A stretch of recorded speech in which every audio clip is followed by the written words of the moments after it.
Good morning and talking. Good morning and welcome to Talking Cannabis.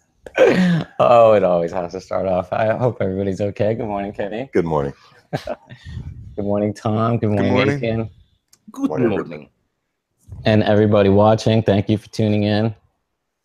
I wanted to ask right off jump what you thought about the fact that the amendment that was protecting states from the Justice Department, Federal Justice Department, and the DEA raiding them just got revoked.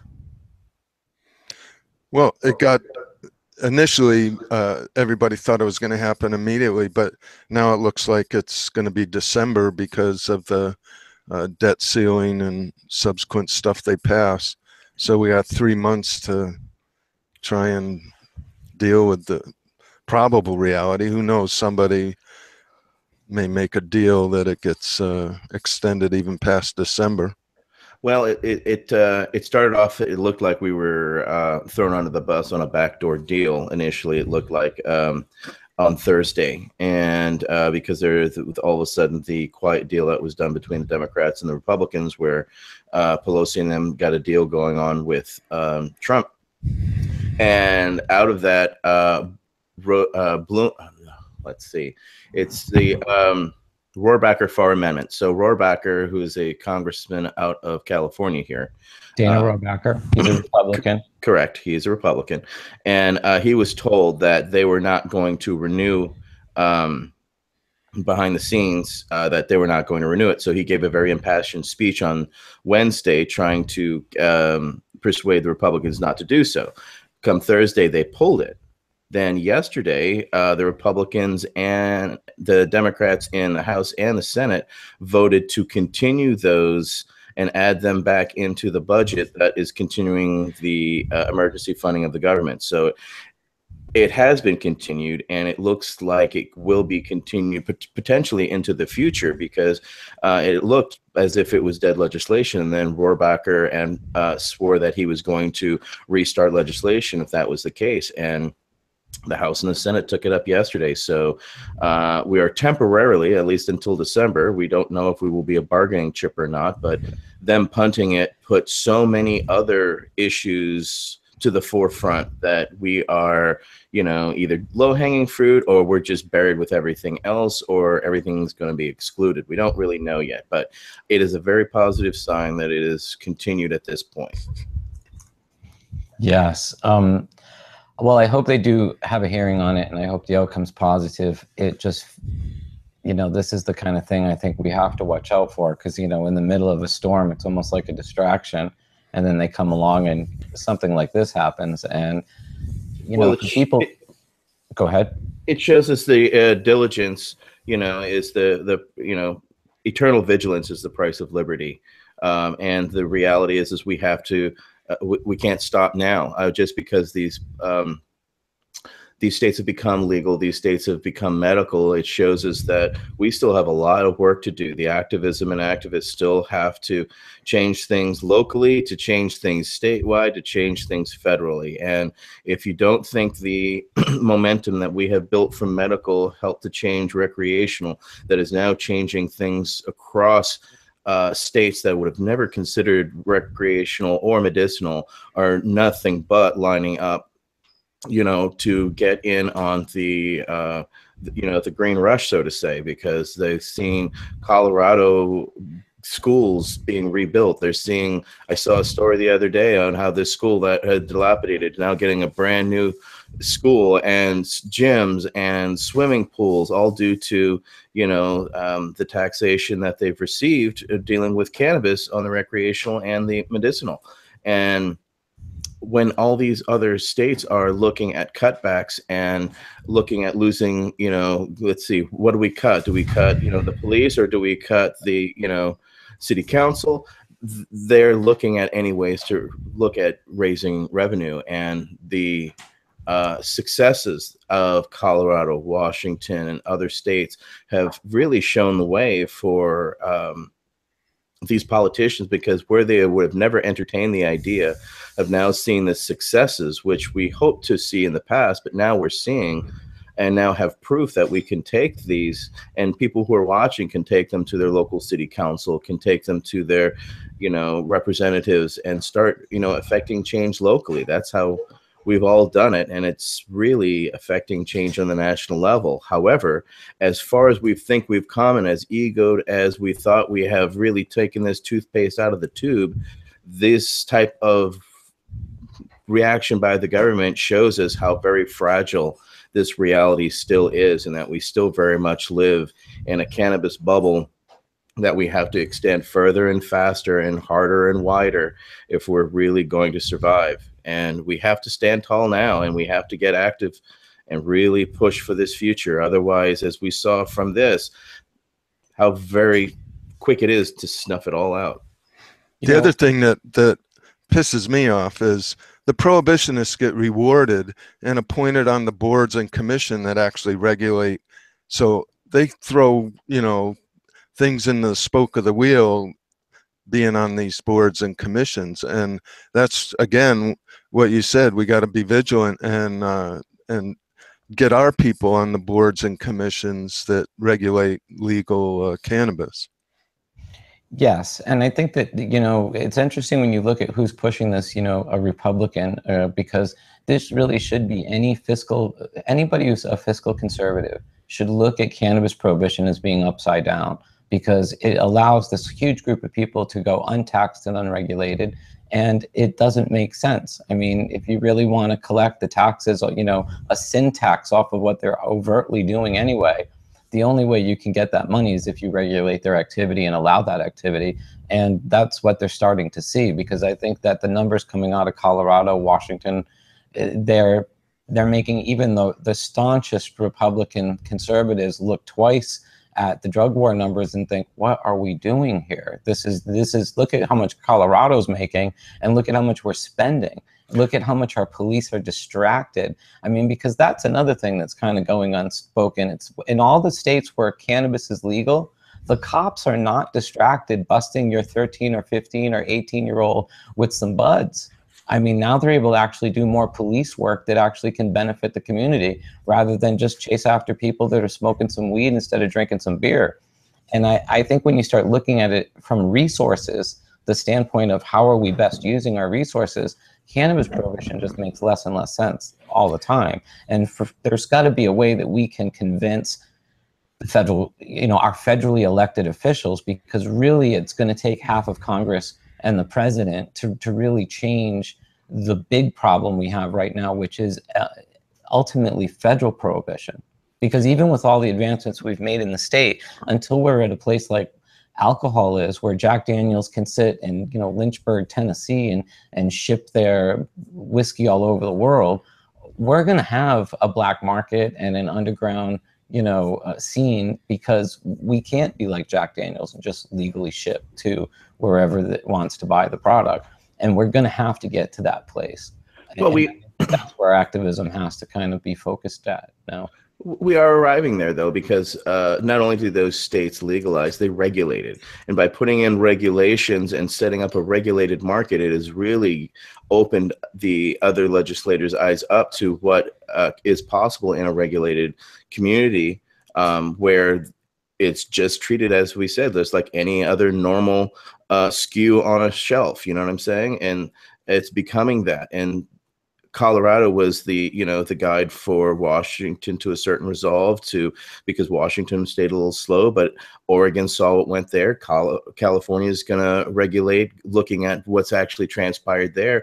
And in the upcoming 2018 election, those states that follow suit will follow and look at these regulatory models, because they want to do things proper. They want it taxed. They want to have it integrated, and so to do so, it has to be in a regulated environment, just handled like the ISO 9000 standards that any other product is expected to be on a shelf to to a consumer to purchase. So it's rather fascinating. Not only has the legalization happened, but the regulation has happened so that they are trying to become the Jack Daniels, and in time it will be. And it's putting nothing but further pressure on the federal government, you know, each step of the way. And I believe this potential administration with Sessions could be the last swing of the dragon's tail, and prohibition really putting up any type of wall against us, because here soon with, you know, Gavin Newsom and others starting to come into the political limelight, this is part of the agenda. This is already a mainstay talking point to push legalization. So it's happening, but we have to get behind it. We still have to be diligent. You still have to be active. There's many organizations that still need your support financially, as well as to get out and volunteer. So find out what's local, what you can get involved in, and get up off your lazy asses and do something. There's a good article in today's New York Times. Legal marijuana is almost here if only pot farmers were on board. And basically it bolsters your argument that until federal prohibition is done, it's going to continue to look like this. Only they're saying 10% at most of the illegal growers have registered to become legal. And, you know, if growers can get 2 to 3 times what they can get in California, they're going to ship it or sell it on the East Coast. And basically when California January 1st comes on board, the problem's going to be obvious, and then they'll have to deal with it. The 6th largest economy of the world is going to change the federal government. I think you're right. I think the numbers that'll come out of California will be staggering compared to Colorado. I mean, what's the population of Colorado? It's probably smaller than the San Francisco Bay Area. Yeah.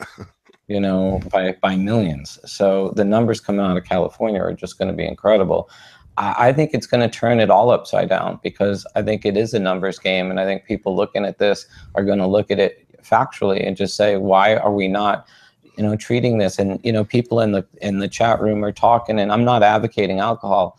I rarely drink. I mean, I'm not a teetotaler or anything, but I'm really advocating equal rights in commerce, because we as cannabis producers, consumers, should have the same rights of protection and availability as wine or any other whiskey or whatever. I mean, we should have that same thing too.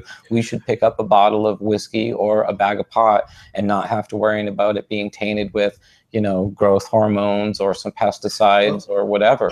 We should be protected as consumers, and we should be able to buy from Lynchburg, you know, Tennessee. Well, we hear that, but then you have research institutes coming out with studies that say that 1/3 of the market is still going to stay illegal, even in legal markets. So that also shows that the reality of overregulation still keeps people out of the realm of possibility. You know, there was worry that if you had felonies, you wouldn't have a place in the, you know, current, you know, cannabis market that was upcoming in California, and that's been changed, as well as in other states. They're looking at, you know, if you've had or been busted within this this realm for the illegality, you shouldn't be penalized for it in the legal realm. And unfortunately, some people have realities that keep them and will keep them out. I know people who are moving to other places now, and because they know in California they can't do what they're going to do, they don't want to be illegal, so they're going to other places in the world to grow and to manufacture, because it's just not in the realm of reality of what will be the future here in California, and they know they don't have a place. One other bit of news this week that was good news was the prohibitionist main argument is the kids.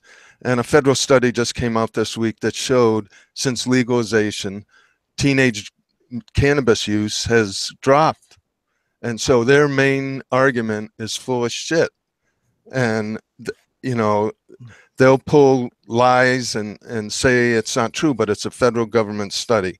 You can't. Well, that's the wonderful thing about this, besides just saving money on the enforcement, the investigation, and everything that goes with prohibition, is those factual numbers. I mean, the English government has always stood up and said that this new strain of skunk causes teenage psychosis and all this other crap, you know, so the teenage use, and, you know, these are documented facts now that are, you know, substantiated facts that are documented, that, you know, teenage use didn't go up, that it didn't increase the number of drug drivings or traffic accidents and this, that, and the other thing. So it's fantastic opportunity to document those fallacies, and, you know, they can't be repeated over and over and over again, you know. And as far as the balloon, yeah, we created quite a balloon in the United States, but it's incredible to see what's going on in the world. I watched a show the other day.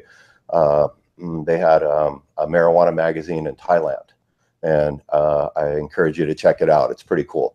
But they've got this huge scene over there, you know, and it's, you know, they made a pointed statement that, like, we've been using this for thousands of years. The only reason we can't now is because of your country, you know. So it's Uruguay and other countries. It's interesting to see them say, look, if you're going to do this, and it's quite hypocritical that we can't. So the balloon is worldwide. So it's pretty incredible to me to watch. Well, you know, I think that part of the situation for Holland, because, you know, I used to live in the Netherlands 20 plus years ago, and part of why the cannabis coffee shop scene and also the backdoor production scene was never fully legal is because of the problems with doing business with the United States government. And because of that, they could not outright legalize because it would put them basically in conflict with the treaties they signed. But now that the United States government is basically breaking these treaties themselves because of this thing called direct democracy, because the United States federal government has no control over people like us organizing initiatives, getting it on the ballot, and changing the laws in our states. And that is something that, like the countries, for instance, in the Netherlands, Amsterdam does not have the ability to have a voter initiative, change the law in Amsterdam, and then say F you to the rest of Holland. They have to go along with everything that's happening in Holland. But here we could see Colorado say, hey, no, we're going to do things differently. And because of the constitutions of the state and the federal government, the government supposedly has to respect that to a degree. And that, though, alone is causing countries like Uruguay or Thailand or Holland and others to now question the validity of the United States government's position at all, because they're saying, look, if the United States government can't hold to its own treaties, why should we have to?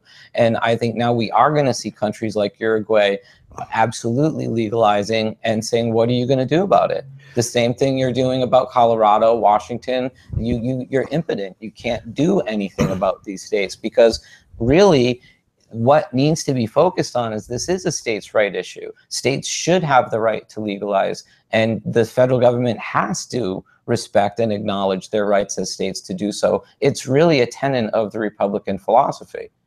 Well, but it's also ridiculous that today we are considered criminals, but once January 1 happens, we're considered a cash cow. We're taxed at a higher rate than tobacco or alcohol. And as you said, it's a sin tax. You know, let's look at it in a social ills kind of sort of thing, or a social impact kind of sort of thing. You know, how many problems does cannabis cause compared to alcohol or tobacco? You know, and it should be, if you're going to place a sin tax on it, it should be taxed at that rate, accordingly. And as Tom, also one thing Tom said, that, you know, we need to get our own lobbyists, our own people in there. I did meet Dana Rohrabacher in Washington, D.C. the November before last. Very nice gentleman, had a brief conversation with him.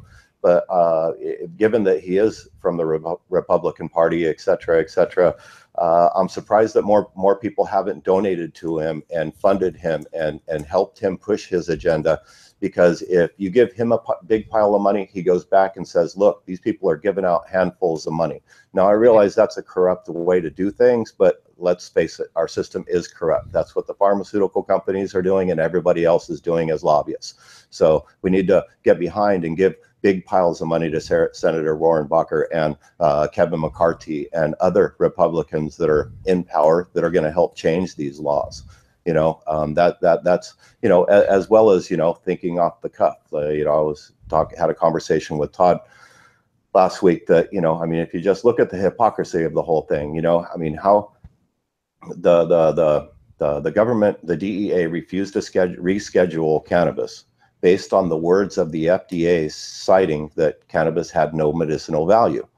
But then the same government grants 2 patents, one to GW Pharmaceuticals and one conveniently to themselves. One is a neuroprotectant, one is a treatment for cancer. In those patents, they have to state their summary, their abstract, their claims. You know what I mean? They're clearly claiming medicinal use if it's a neuroprotectant and a cure for cancer. So you've got the same government hypocritically going, no, it's got no medicinal use, and we're not going to reschedule, yet we'll grant these 2 patents based on medicinal use. So if I had a big pile of money, I would challenge both those patents, because look, somebody's lying. Either the DEA is lying or the patent office is lying. Which is it? You know what I mean? I would love to challenge those patents. It would cost $1 million to do so. I would love to just put that meat on the table. Let's talk about that. Somebody's lying. Which of you is it? Well, to take things over back to Uruguay for a second, because there's a major struggle that's happening there currently. The Uruguayan government, of course, has pushed for legalization. However, in the last couple of weeks, American banks that deal there and handle their banking situation are threatening the Uruguayan government, as well as the private institutions and those that are growing, and the private banks, threatening them with financial ruin if they bank using the banks for the Uruguayan cannabis.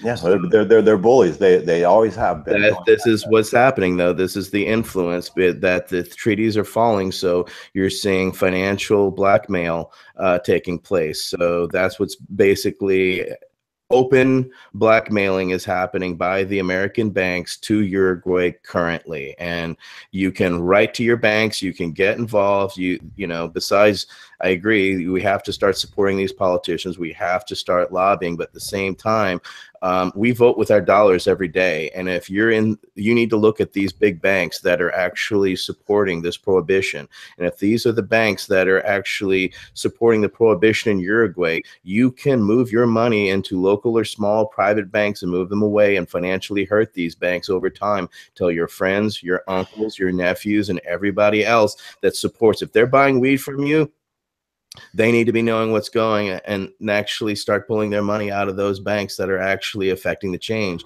And when they finally get financially hit, that's when they start to see those realities change. But I don't know what sort of immediate impact we can have on what's temporarily happening in Uruguay due to the blackmailing and extortion. But these are things that we need to all be aware of as we see these walls of prohibition fall. I mean, I've been kicked out of 36 plus banks myself here in the United States dealing in, legal medical cannabis here in California.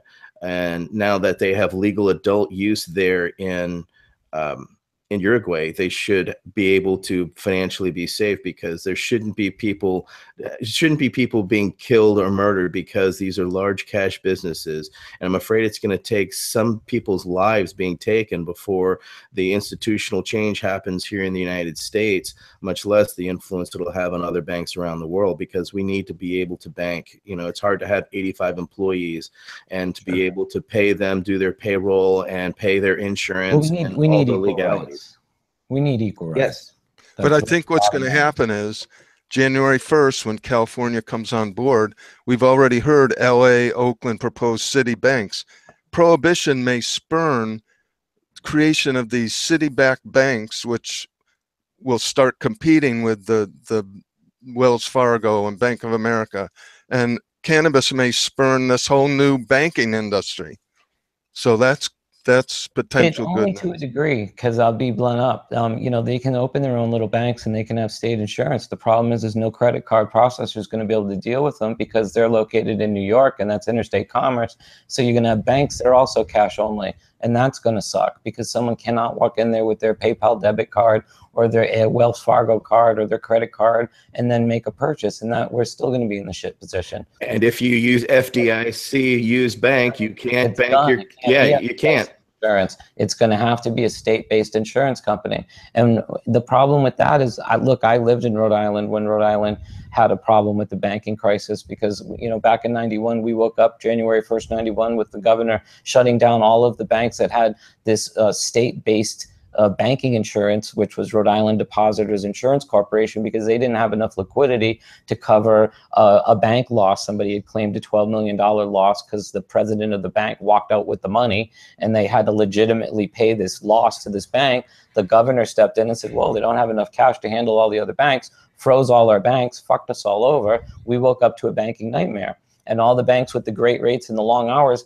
they didn't reopen. They got auctioned off in the parking lots of the buildings that they owned, right down to the pens, the everything, you know, just to recoup the money that was basically owed their creditors or their debitors or their customers, because that's what happened. So this isn't the best solution. I think, you know, we have to change the problem. The problem is the federal system.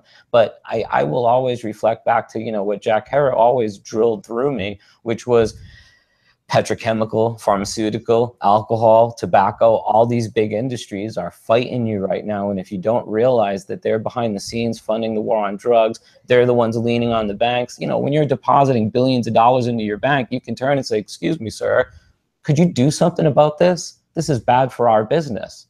You know, and this is what we are fighting against, this crony capitalism that kind of goes unseen and unspoken. I completely agree with you that this whole scene's been corrupt for so long too, Kenny. It's really what we're up against. It's this, you know, the undisclosed lobby dollars that show up and say, don't listen to him.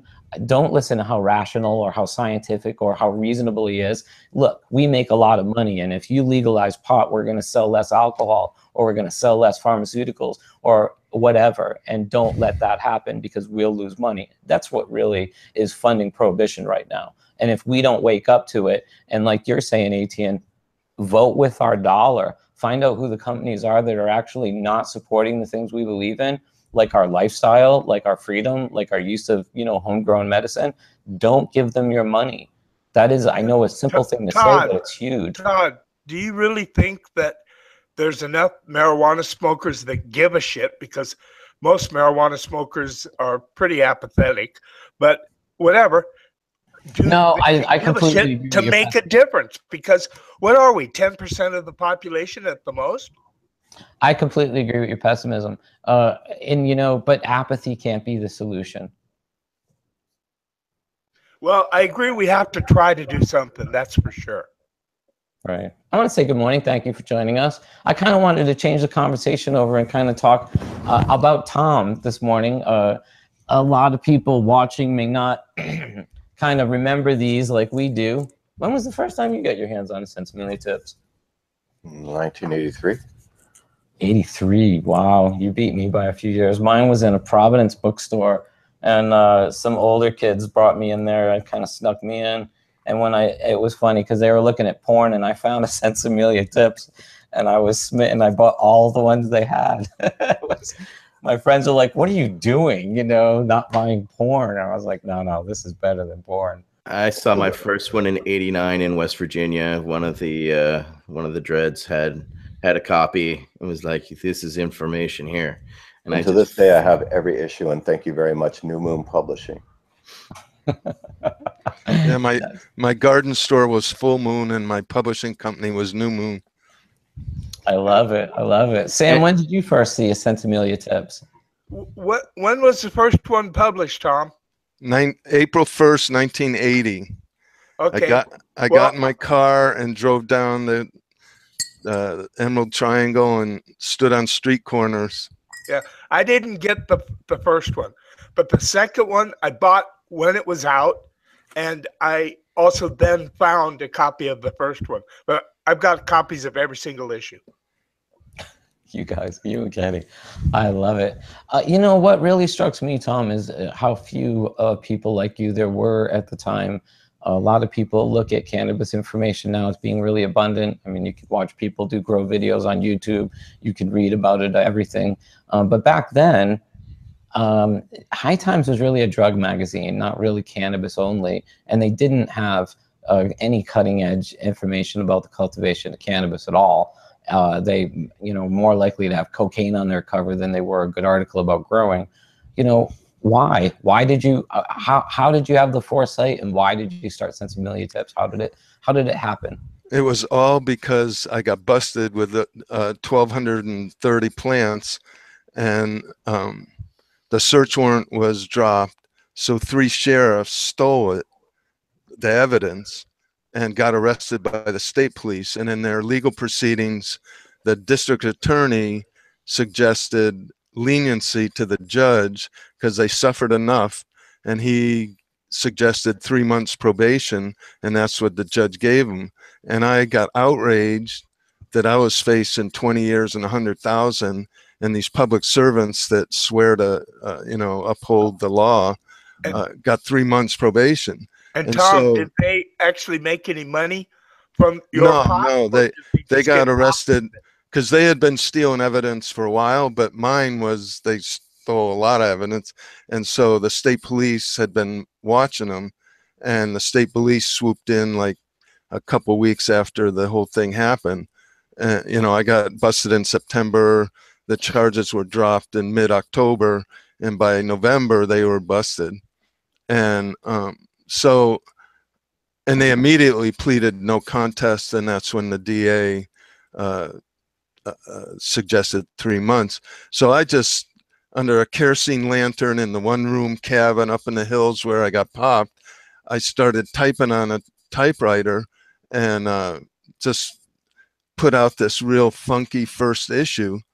And April 1st drove down to California and stood in street corners in Garberville and Laytonville and Willits and all these, at the time they were doing booming business. And I just said, whoa, this is unbelievable. And immediately opened a garden store up in Oregon, and created, I had a lawyer that said create separate corporations to publishing and garden store. And I had a desktop publishing business that, until Kinko came on the scene, was booming, because in the mid 80s there wasn't anything like desktop publishing outlet. So I had these 3 flourishing businesses, and it just took on a life of its own. The garden store was Hydro Farm's biggest retail store until Green Merchant took it out. I mean, and so it all was just a natural. And that wouldn't be for 10 years later. I mean, Sinsemilla Tips went from 1980 until 1990, if I'm correct. Right. And when the Drug Enforcement Administration, the Seattle DEA guy, got the idea for Operation Green Merchant, where they built cases all around the country, 62 garden stores who just happened to advertise in Sense Tips and High Times. And my store was one of the stores. But what did Sinsemilla Tips in was the advertising revenue dropped because all the stores got raided. Bookstores and magazine stores were scared to sell the magazine. I had all kinds of bookstores drop. They were afraid that the DEA was going to come in their bookstore. That was the height of Nancy Reagan Just Say No. And so I tried going on subscription based only, and it just didn't have enough people following it. And so it died a death over 6 months. It finally died. And but Tom, a year earlier, I had started Growing Edge, and so a lot of people rolled over to that, and had rolled over a year when I started it. I announced it in Sense Tips, and a lot of people went to that too. Subscription the largest year. How many people bought one issue? 21,000 in the late 80s at its peak, when it was full color and slick, and it was in Barnes and Noble and Borders, and it was really, I had been on Donahue, Geraldo, all the big Nightline, all the big TV shows, and it just really took off. But that's when DEA hatched Operation Green Merchant and basically killed it. I mean, I was a thorn in their side, because I'd go on TV and a suit, tie, and sort of clean cut, and argue with them, and they just saw me as a thorn in their side. Oh, you definitely were. And that's one of the things I wanted to ask you about is what kind of resistance did you deal with? I mean, when you started Sinsemilla Tips, a lot of people don't realize it, but information like what you were publishing was outright prohibited in Canada. And I mean, that's a little hard for us, you know, that live around the internet to comprehend, but you literally could get in trouble if you tried to sell Sinsemilla Tips at a bookshop across the border up north. What kind of resistance did you deal with in the United States trying to distribute this? Well, we found our office phones had somebody climbed up a pole, put a wire about a half a block away to an apartment upstairs. And the way we found out, we came in on a Sunday and, you know, we listened, picked up to make a phone call, and we heard all this background chatter. And so they're, what the fuck? And so on Monday, we called US West, which at the time, they're not even in existence anymore. But they were our phone carrier. And they told us, well, you're connected to an apartment down the street. And so I went down and I knocked on the door. Turns out it was the fucking undercover for the Corvallis police. And, you know, he didn't know I knew who he was, but I knew who he was. And so we had US West disconnect, and, you know, I never did bug sweeps, but who knows, I could have been wired bugged that way. It's but then, funny that you went there with that, the question, and I was thinking more of like the reasonable question, like did bookstores not want to take it? How hard was it to get people to want to carry something that was at the time? Actually, the bookstores, up until Operation Green Merchant, they were open to it. And David at Homestead Book Company was my major distributor, and then a secondary one in San Francisco called Last Gas. And they actually got it into a lot of Barnes & Noble, because Barnes & Noble and Borders just had one buyer that mostly just in regions that just wanted to deal with one distributor. The managers didn't want to deal with, you know, independent publishers. So they got me into a lot of stores, and Homestead and Last Gas were my major ones. And it's then a good thing that America has freedom of the press, huh, yeah. Tom? Yeah. Right. It's just freedom to distribute. It's a little harder. Well, I'm glad that you were doing what you were doing back in the day. And I did not know that information like this existed until I stumbled on it. I didn't get my hands on it until probably 85, 86 when I was in that bookstore. And my mind was blown. It was just one of those incredible things. Well, what gave it the life is a lot of the articles were written by growers, you know, Sam and just people in the hills. When I would go on my trips down to Santa Cruz from Oregon, I would just meet new people and you know, ask them, tell your story or share your tips or share, you know. So we got all kinds of stories. A lot I didn't publish, but you know, they were drama in the hills with a grower and his buddy partner who's screwing the original guy's wife, and all these. I mean, holy shit, this is like a soap opera. And you know, it became a life of its own with the real stories from the hills. And yeah, then you and were then really uncovering culture. I'm sorry? You were uncovering a culture that people did not know existed. And then we got in just as the indoor scene was happening. And so it became a hybrid of indoor and outdoor, and showing how it could be done indoors, and then indoors just took off. And one of my famous sayings when I was on the national TV shows was, they could be growing it right next to your DEA office and you wouldn't even know it. And they would just deny that it was even going indoors until the late 80s when they started. Tom, do you think the people that were behind Green Merchant, do you think that they were sincere and they really thought that they could use Green Merchant to seriously damage cannabis? Or do you think that they knew that they couldn't do anything, but they were going to do it anyway because that's what they got paid for? Well, it mainly it was a two-pronged thing. The DEA guy in Seattle was pushing it, but then George H.W. Bush, State Department, was getting pressured from Colombia. You know, they were saying, you want us to spray these herbicides? Well, you got a thriving domestic, do something about that. And so when the DEA guy proposed it, they said, oh, this might be the, you know, an answer to our diplomatic problem down in Colombia. And so it was a two-pronged effort, and I don't think they realistically thought it was going to make a difference. And as it turned out, it was a whack-a-mole. For every store they took out, and there were 62 stores, 2 or 3 or 4 popped up afterwards. You know, it was like made the industry bloom even more, and made supplies available even more all across the country.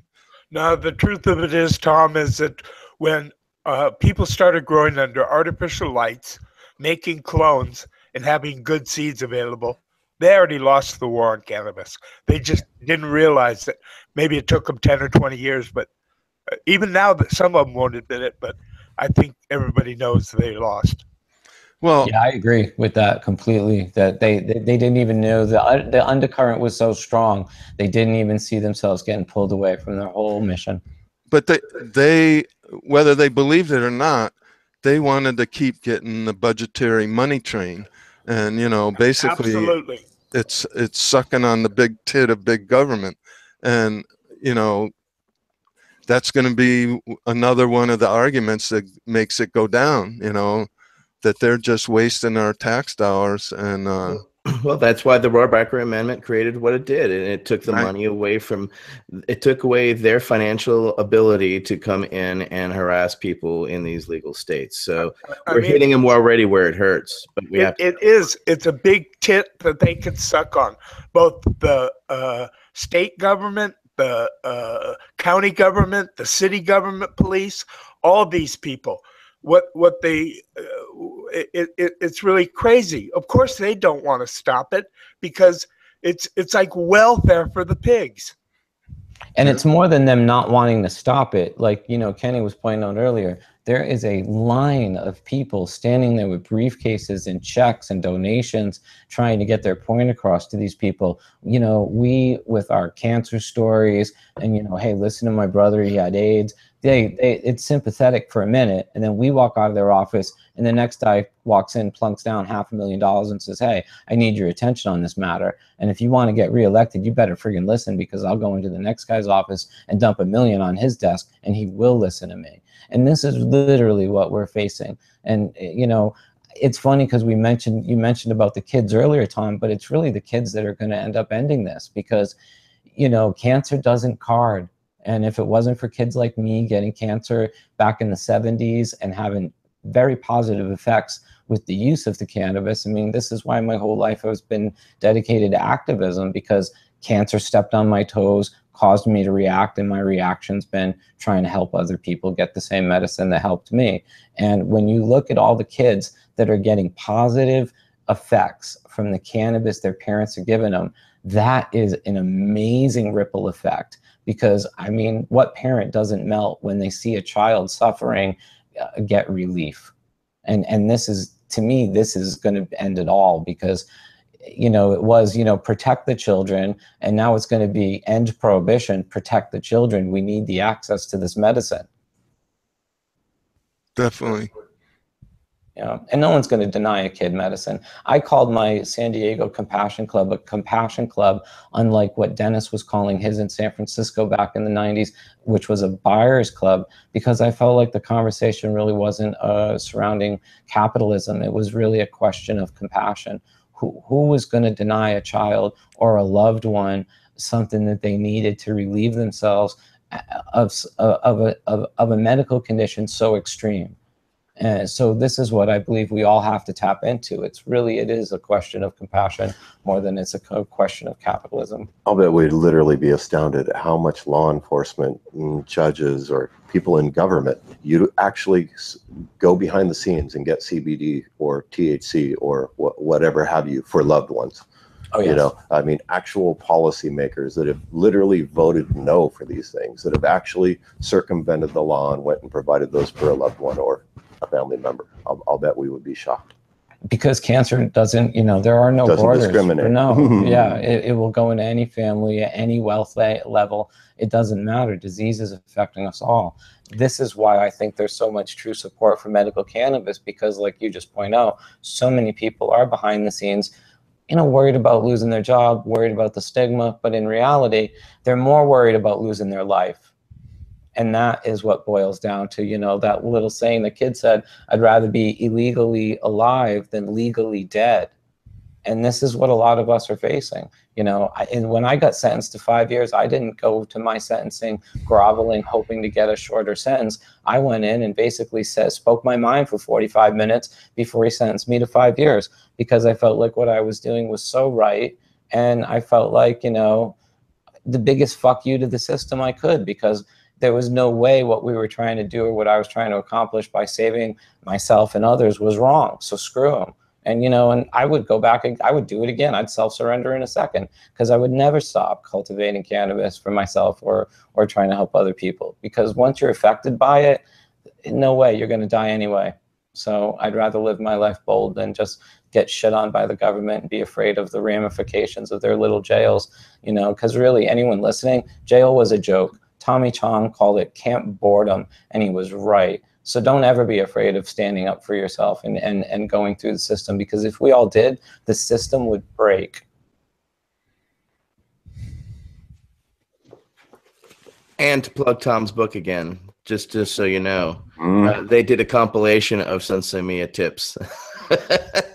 Because I did not see that. I don't actually have that one. It's hard to find individual copies of Sinsemilla tips, people. But if you can find them, check Amazon, check your local bookstores, go check out, you know, flea markets. Actually, we printed. That's actually the revised second edition. The first edition was a black background with a color photo of a bud. And that first edition we did 10,000, and that edition we did 25,000. So there's 35,000 out there.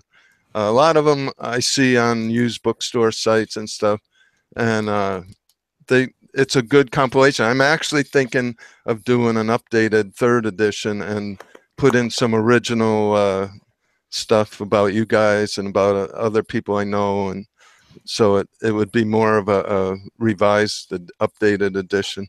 That would be amazing. The two volumes that are out now, Tom, are they exactly the same, the contents? Yeah, the contents are the same. I think the foreword was a little bit updated, but we just put it in a bigger format and different cover. And Mm-hmm. I think I've got both of them. I know I have the second one. And and people, if you're looking, it is by Noon Moon Publishing. So check it out. It is called Sinsemilla Tips. On the side. UPC on the back. Dun, dun. So then you moved into Growing Edge, and for me, it was funny because initially I didn't realize you were the publisher of it until I picked it up, read this masthead, and I noticed the same address, same PO box for Sinsemilla Tips, and I was like, oh, and you know, so how did you just make the segue and, you know, kind of leave the government behind?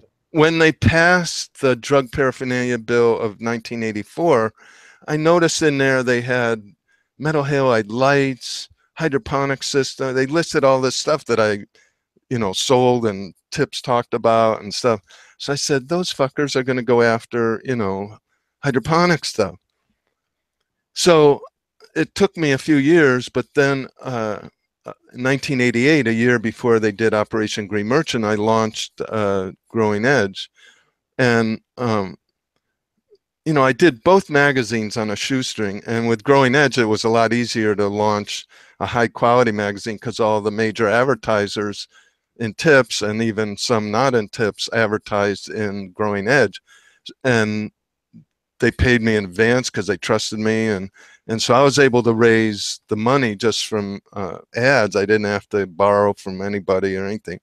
And so I was able to immediately launch it high quality, full color, inside and out. And I think inside. Eventually I went inside, but and I had a distribution network set up, and so it took off right away, and that actually became even more popular. And it took me around the world, the 21 countries, because I would go to these international vegetable and controlled environment conferences, and it was in the straight world, but then in the countries I went to, I would meet people that were not in the straight world, and it had the latest information on high-tech gardening, and really took off, and it doubled the circulation of Growing Edge. It was 40-some thousand circulation, and got an international following, and that was successful for 20 years until 2009, when Maximum Yield just kicked our ass and became the dominant.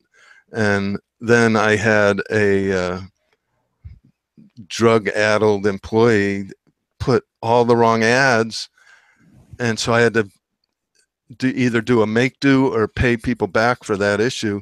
I just said, I'm done, and I'm retired, and just retired.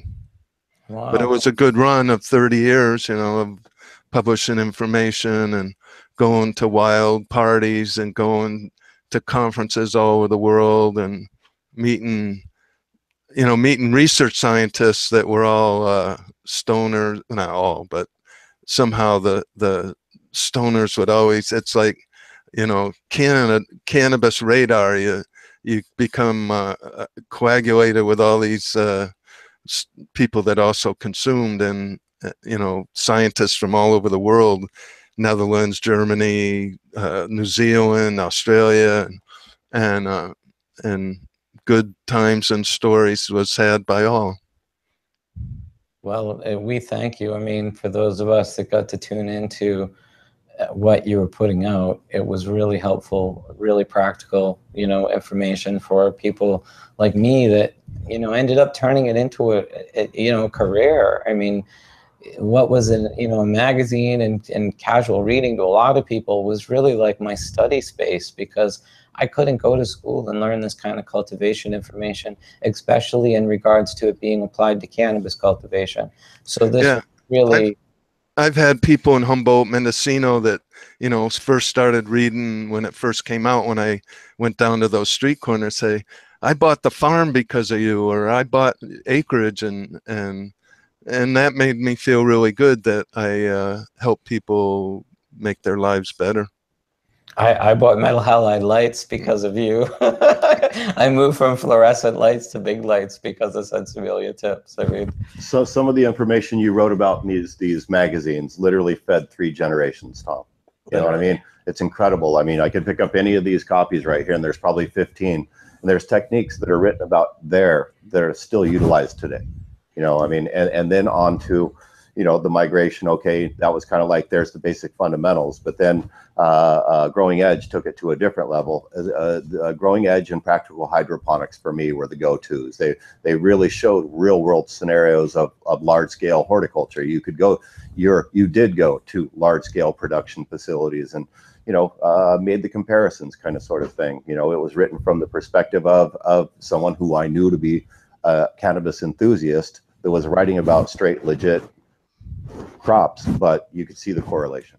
So yeah. I thank you so much.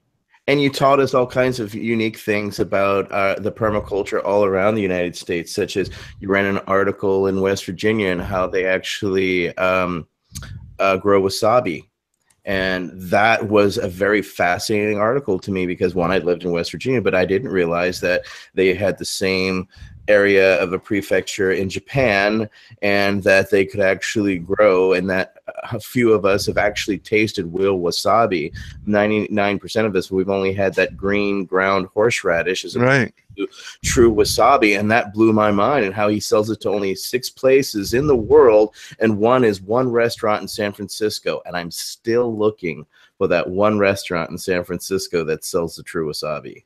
Because I've never had true wasabi. The farm actually put it in toothpaste tubes. You had to refrigerate it so that you could bring it to your sushi restaurant and have real wasabi. And actually Whole Foods sold it until the wasabi grower went out of business, I think a few years ago. But Whole Foods used to sell it in these toothpaste tubes. And the wasabi grower said, comparing real wasabi to the green stuff you get at sushi restaurants is like comparing grape juice to really good wine. It's not actually called wasabi. It's called wasabi. Oh. How did you guys first meet? How far back do you two go, Sam and Tom?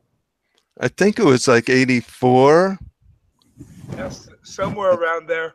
I wrote an article or two, and he came and he also took some pictures, and which was on one of the covers. And yeah, I think we had a lot of simpatico for each other. You might say. What were you growing at the time, Sam? I was growing haze and stuff like that. I had been growing skunk and haze because I had already had a seed company for almost a decade. Right. Wow. It's cool to look through some of these old magazines like 1986 and to see the seed bank. You know, it's just it's really neat how far back the culture goes, and I'm so glad that you captured it, because it literally would, you know, it wouldn't be there. To piggyback on what Kenny was saying, not only did you feed 3 generations, you also put generations through college, because many people that I know throughout, there wouldn't be an economy throughout Humboldt, Trinity, and, you know, Mendocino without cannabis in those areas, because the logging, the logging industry crashed, and there was really no other way that people could sustain living themselves to afford, much less put their kids through college or pay their mortgage off. It's Can I just throw something up there that blows my mind? I'm thumbing through a 1986 Sinsemilla tips. So this thing is 31 years old. And right now we're only getting to a point where computer automation the photo on the cover of that one was the one Tom took at my house. Okay, for instance. But this article on page 50, computer automated growing. And I mean, it's amazing that you were so far ahead that you were actually tuning in, because computers were not, PCs were not in everybody's hands. We would be decades away from, you know, basically this being realistic.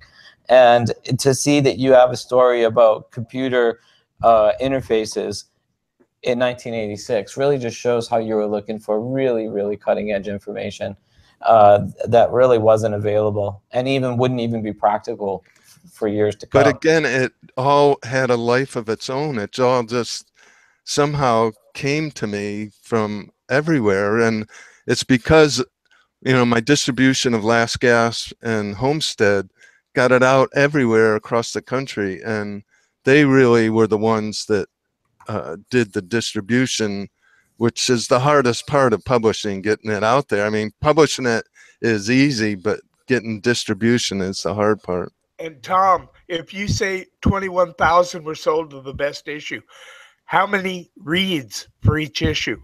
Were they read by one person, 5 persons? We never did surveys like that, but I would imagine it got. One of the complaints was I had a bunch of people over and they took my magazine. Send me they'd send me a check for another one, and so it was being passed around, I'm sure. Yeah, I know it was more than one. Yeah. Look at I'm still holding, the one I'm just putting down is from 1985. I mean, I think for a lot of us, when we got our hands on these things, they were like better than the Bible. This is stuff that I used to reread these things because I really wanted to absorb the information. I wanted to know it as well as I was reading it, if that makes sense.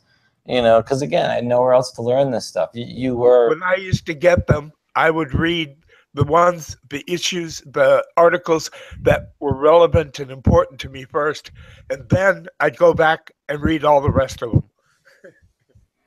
Well, Jeff Lowenfels keeps telling me I should write an autobiography, so maybe someday I'll start doing that. of how. Just start do yourself a little outline and just start doing it, Tom, because it's a verbal history that has to be annotated, because there's a whole industry that has cropped up, but you are a key piece of the puzzle that needs to be known, because you fed a lot of us so much prime information that we all benefited from it. And you're one to take the risk. Yes, it may have been a happy series of accidents that put you there, but you still made a decision to go down to Garberville and to Laytonville and stand on those corners and to push it and make it a reality. And you should be known by other people for your contributions. Don't listen to people, Tom. Don't make a book or a magazine, because books and magazines are finished. Nobody reads anymore. Make it a YouTube channel.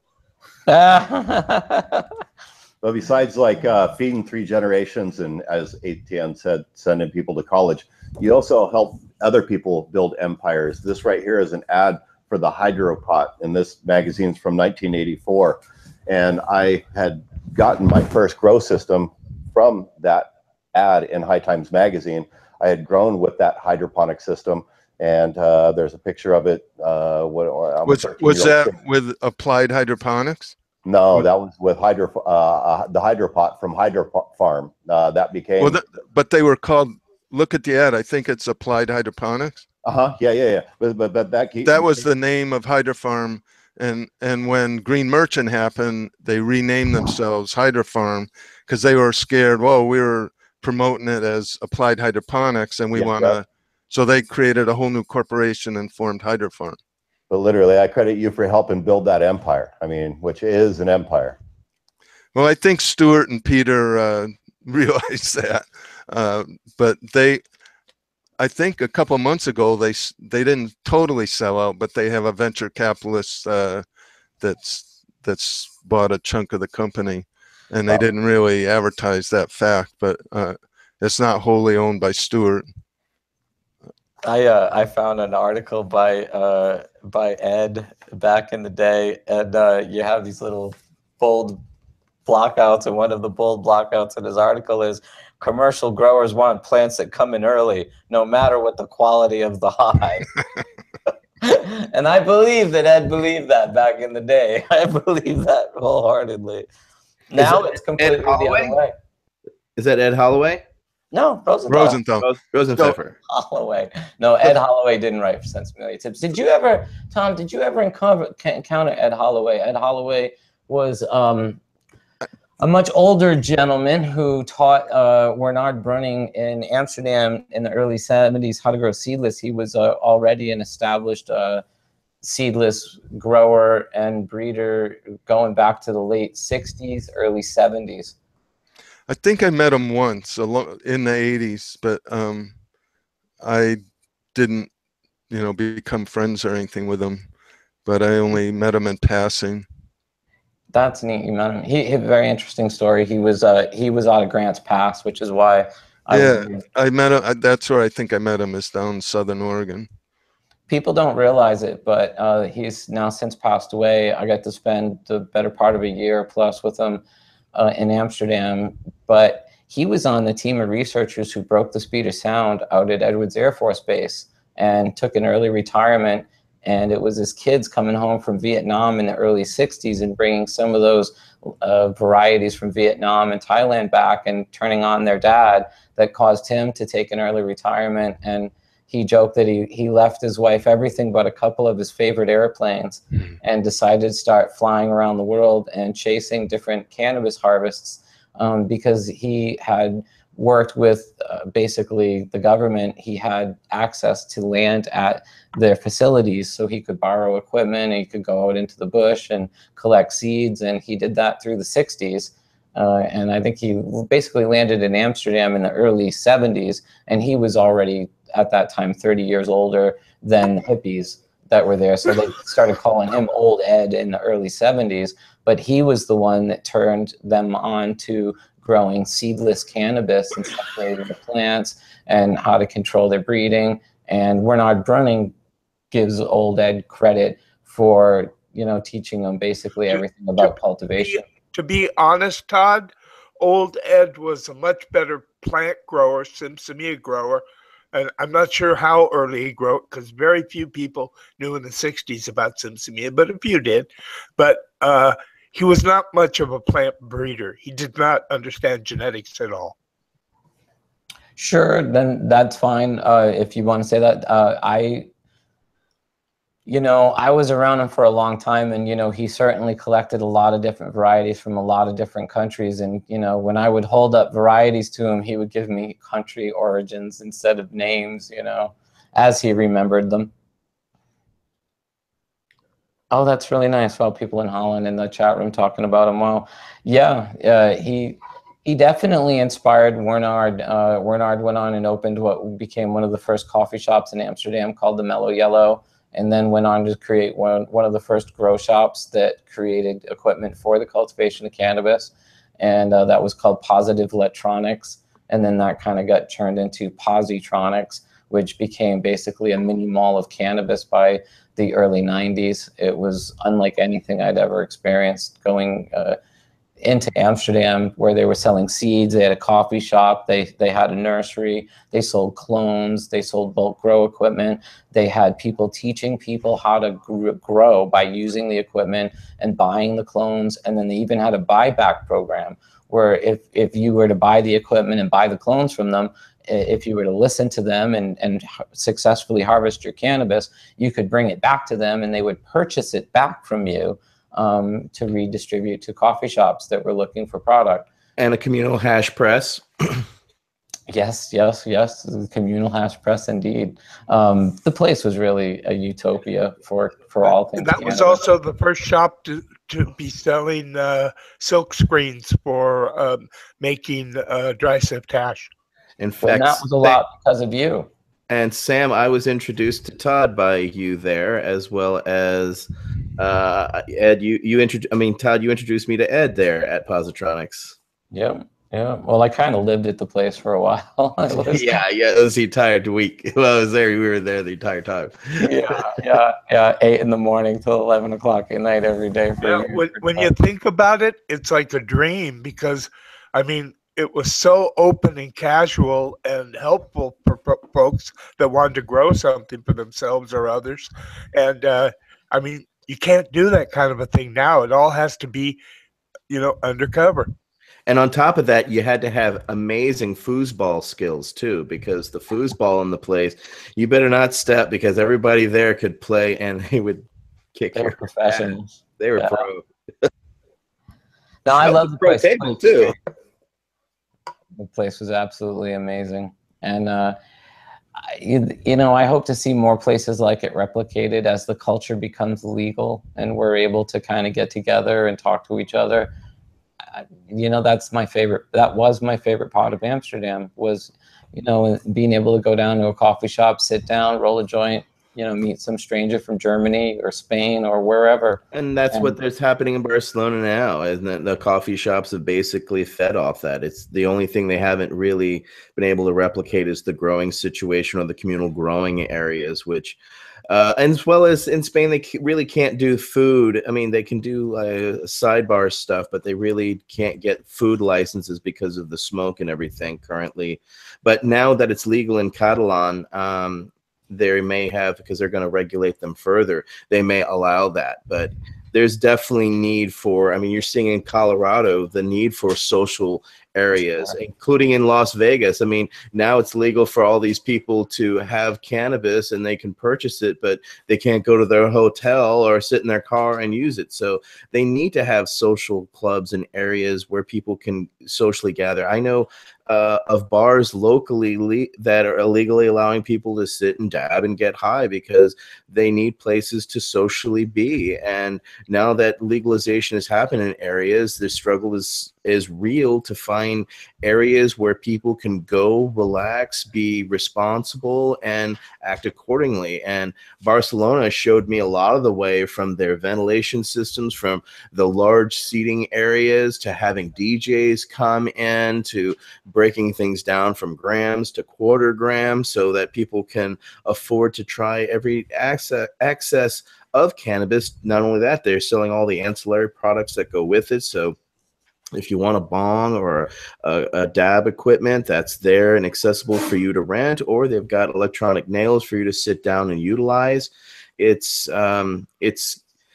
got to be a major push through here in the United States to allow for, you know, recreational realities to transpire, because it's the next step in the Culture is the evolution. next business. It's the next commodity. I mean, because it's nice to be able to go down to a pot club and pick up some stash, but it's going to be nicer to be able to go down to an atmosphere like, you know, any coffee shop in Amsterdam, pretty much, sit down, make new friends.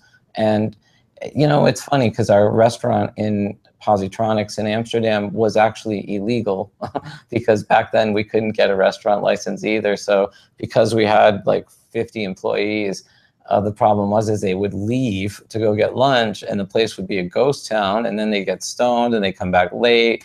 So the owner put in a vegetarian cantina, and it was kind of amusing because while you could purchase the hash and the grass at the counter, technically you had to make an offer for the donation for your food, because they couldn't technically sell you the food. So they'd give you the food and then you could donate whatever you thought was reasonable to compensate for whatever it was you got. But you could buy the grass and hash. That was fine.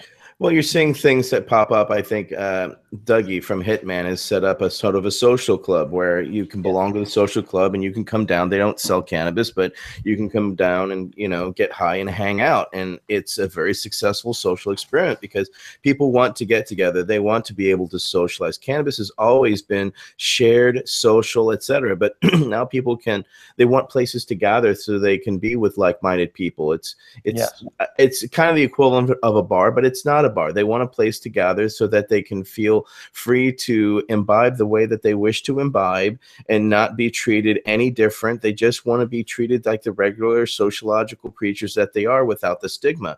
And we have found in Amsterdam and in Barcelona and other places, when that is allowed to happen and as a natural organic transpiration that happens of culture, that is created, that it grows and has a life of its own, that needs to be able to explore itself in all of its individualities. And inevitably it's happening. We're seeing it with the pop-up sessions and the little kind of community events that are now happening all over the state in California. And those are going to turn into clubs and nightclubs and cannabis venues. It's inevitable. Yeah, Anchorage had 2 or 3 clubs where you bring your own, and 2 of them were in ex-alcohol bars. And so they had stages with live music and couches and a dab bar over here, and they sold packaged food. Nothing was prepared there, and they were illegal at the time. They were working out the regulations for legal ones now. But one was right across from the Hilton Hotel, right in downtown Main Street, 423rd Street. It was so it was 420 Potluck Events was the name of it. Right now, there's a lot of smokeasies, but like Todd says, pretty soon they will be established, normal, just like a bar or a small cafe. Well, they're trying to right now in Denver. I know there's a contingency of awesome activists that are really pushing that there. But of course, they have met with resistance every way through. They originally started where the symphony, the symphony was going to allow smoking to happen, and pressure from the city, etc., caused that to be shut down. And so they then moved forward with trying to create and have venues that they were allowed to just come and imbibe, and that has still met with a great deal of resistance. So if Denver is able to do so, it's one of those things. It's one of the start of the knockdown of a domino. Once somebody can knock down that domino and show that reality can transpire and it can happen without any type of negative repercussions, and the positives that we've seen from the laws that have changed in California, Colorado, etc. Once they can see the positive that transpires, then it'll actually affect real change in other places. But no one's still been able to crack that unfortunate glass ceiling, and I hope they're able to, so we can all benefit from it and show that those realities do exist and they can happen without people going crazy, nuts, or you know, at being a type of bar atmosphere where people get in fights, et cetera, et cetera. There's still a misconception and that still reefer madness association that the older generation still has. We saw it with that new show Disjointed, that still type of stupid stoner humor that still has to play on outdated and ignorant stereotypes that have been perpetuated on cannabis for generations that we've all had to suffer under. It's also that in general, society has been against smoking, like cigarettes also. So where you used to be able to smoke at a concert, so now at some concerts, you can't smoke. You can't smoke tobacco. You can't smoke a joint. And although at a fish show, that's why we had to come up with little vape pens. At the same time, though, in cities like San Francisco, Sam, they've actually allowed medical use of cannabis to be smoked in public places, but disallowed tobacco use to be smoked in public places. So in San Francisco, for instance, at public events, the only thing you can really smell burning is ganja legally.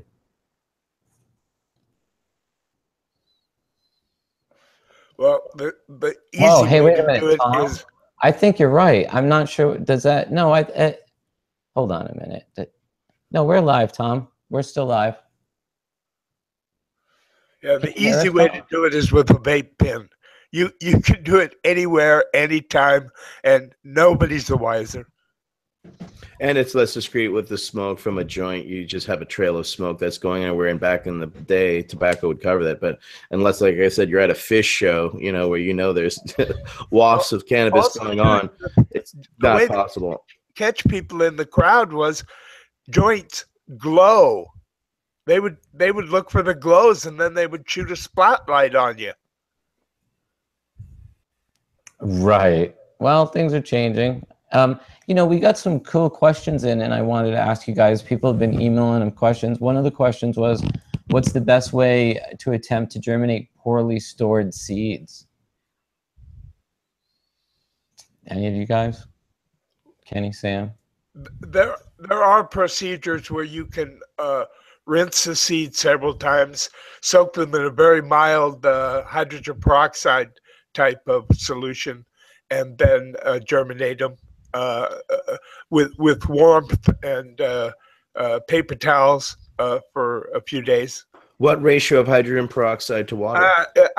If I knew, I'd say, but I'm not sure off the top of my head. But if you look, you can find it on many cannabis websites. Typically a 10-to-1, same thing with bleach, and that's great for sterilization. But you know, if they've been stored for a long period of time, typically they don't have any kind of, let's say, if they don't have any get up and go, I mean, some people use small amounts of gilaribic acid. I mean, there's all kinds of different things. But yeah, to be honest, what I tell people is store your seeds more carefully. Sure. Properly germinate, proper temperature, proper moisture, and long storage or long-term storage. You know, you just got to roll the dice. You know, it's just it's whether they've been in the refrigerator or not in the refrigerator. I regularly germinate seeds that are older than 25 years, and pollen which has been frozen 25 years, and I have no problems at all with them. Wow, you can store pollen, male pollen, how long frozen? Longest I've done it so far is 25 years. No, that's the female pollen. No, that's not female pollen. That's male. You get it from the pollinator. Right? All right, we'll joke on that later. And if they don't pollinate, if they don't germinate, can they still be submitted to Phylos? As the second part of his question was. Yes, non-germinated seeds can be submitted to Phylos. Yes. Sam, you were saying that's gibberellic acid. That's that helps with those. Yes. Correct, but they use it in a weak solution also. Yeah. So another question we got in was somebody was saying that the storms are becoming serious issues for outdoor growers. Are there any recommendations? One of them was saying for patients and growers facing weather like this, what can they do about their crops? You know, will they face problems moving their plants indoors, perhaps to the garage, or should today and tomorrow be filled with cutting plants down? Are you talking like the hurricane? Well, yeah, I'm not sure where this person was. This person does reference Harvey, but you know, coming through. But yeah, with storms in different parts, and you know, if you can move something indoors, move it indoors. If it's close to harvest, I'd get it done and get out of there. You should already be out of there, honestly. But there's no plants that are going to survive outside that type of 100+ mile-an-hour winds. There's really no way you can enclose that without getting it out of the wind. Well, Harvey's done, but he's just saying that, look, when you're dealing with heavy I'm talking rains Irma and that's winds, coming. the answer is yes. You can move plants if they're in pots or whatever and they're mobile to a degree. Yeah, but if you're in some 200-gallon smart pot, that thing is not going inside. So it really just depends on how you're growing outdoors and how you can deal with that. At the same time, you can also build shelters over plants. That's what shade cloth is for to a large degree. It's not going to help pelting, but it can absolutely help your plants. It just depends. It depends, I guess, on so many elements, really. I think what you should do is pray.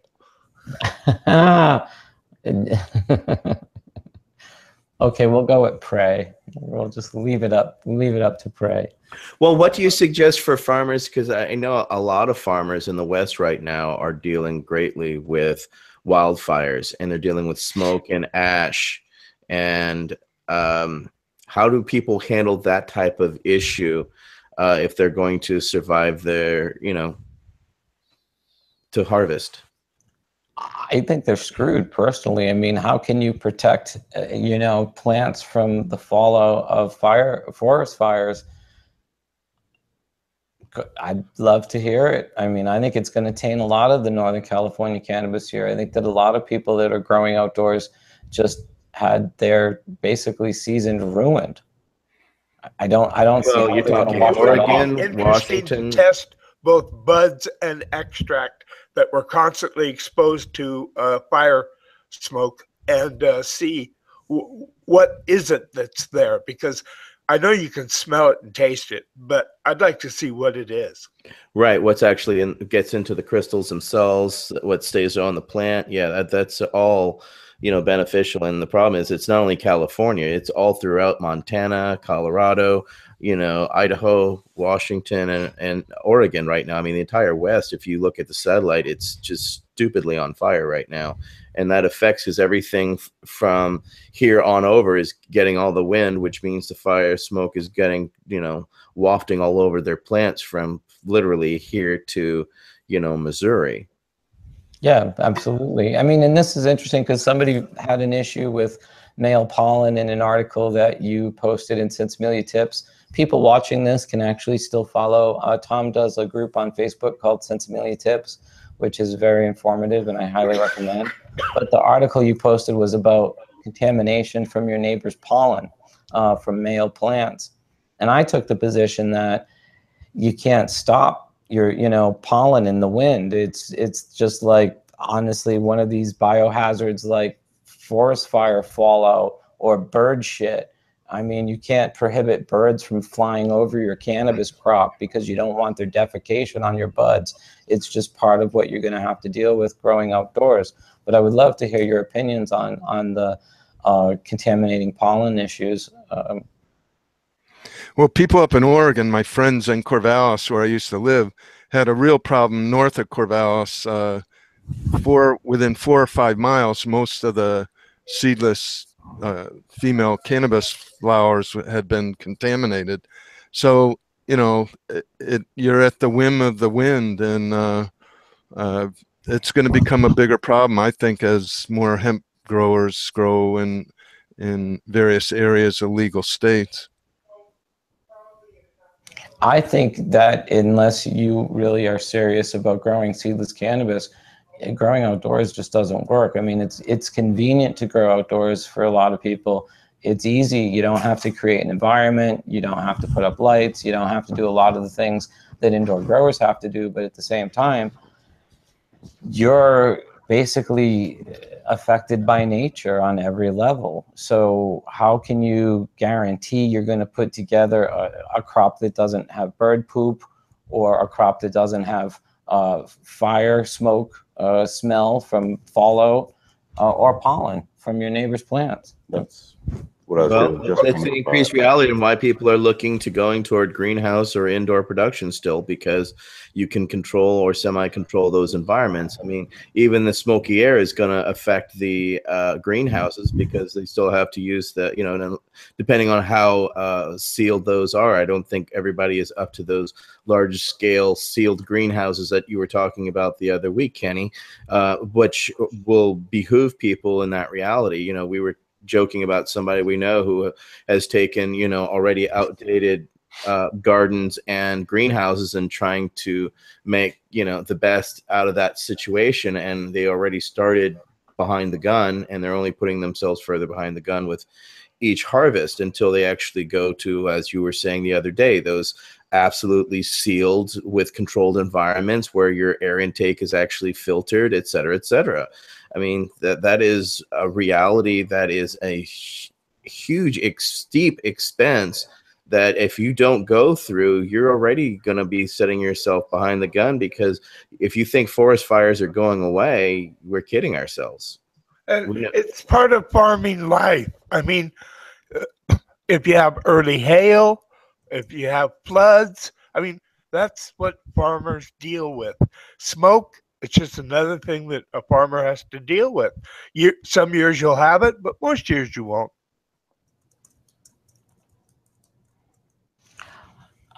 That's why they call it fishing, not catching. Right. And farming and not harvesting, because as we know, there are no songs about farming. There's only laments. It's never been easy. That's right. And someone in the group chat put, what is the acceptable level of bird shit in her buds? That will be determined. Someone will determine. It's the same way as there's acceptable amount of bugs in your flour, et cetera, that you eat and consume. I say it's about 1 bird poop per ton.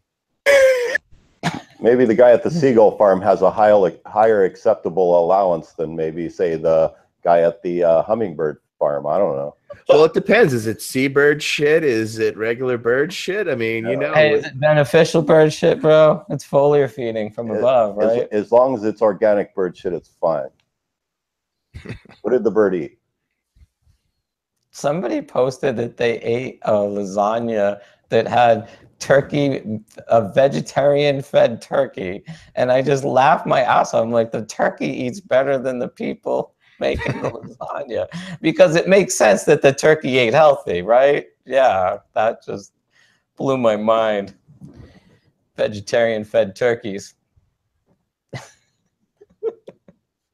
That's better than a carnivore turkey. Well, you know, last time I don't know. If we have to test that now, let's say the difference between a carnivore turkey and. I'm not really Okay, sure. you grow a turkey and feed it nothing but hamburgers from McDonald's.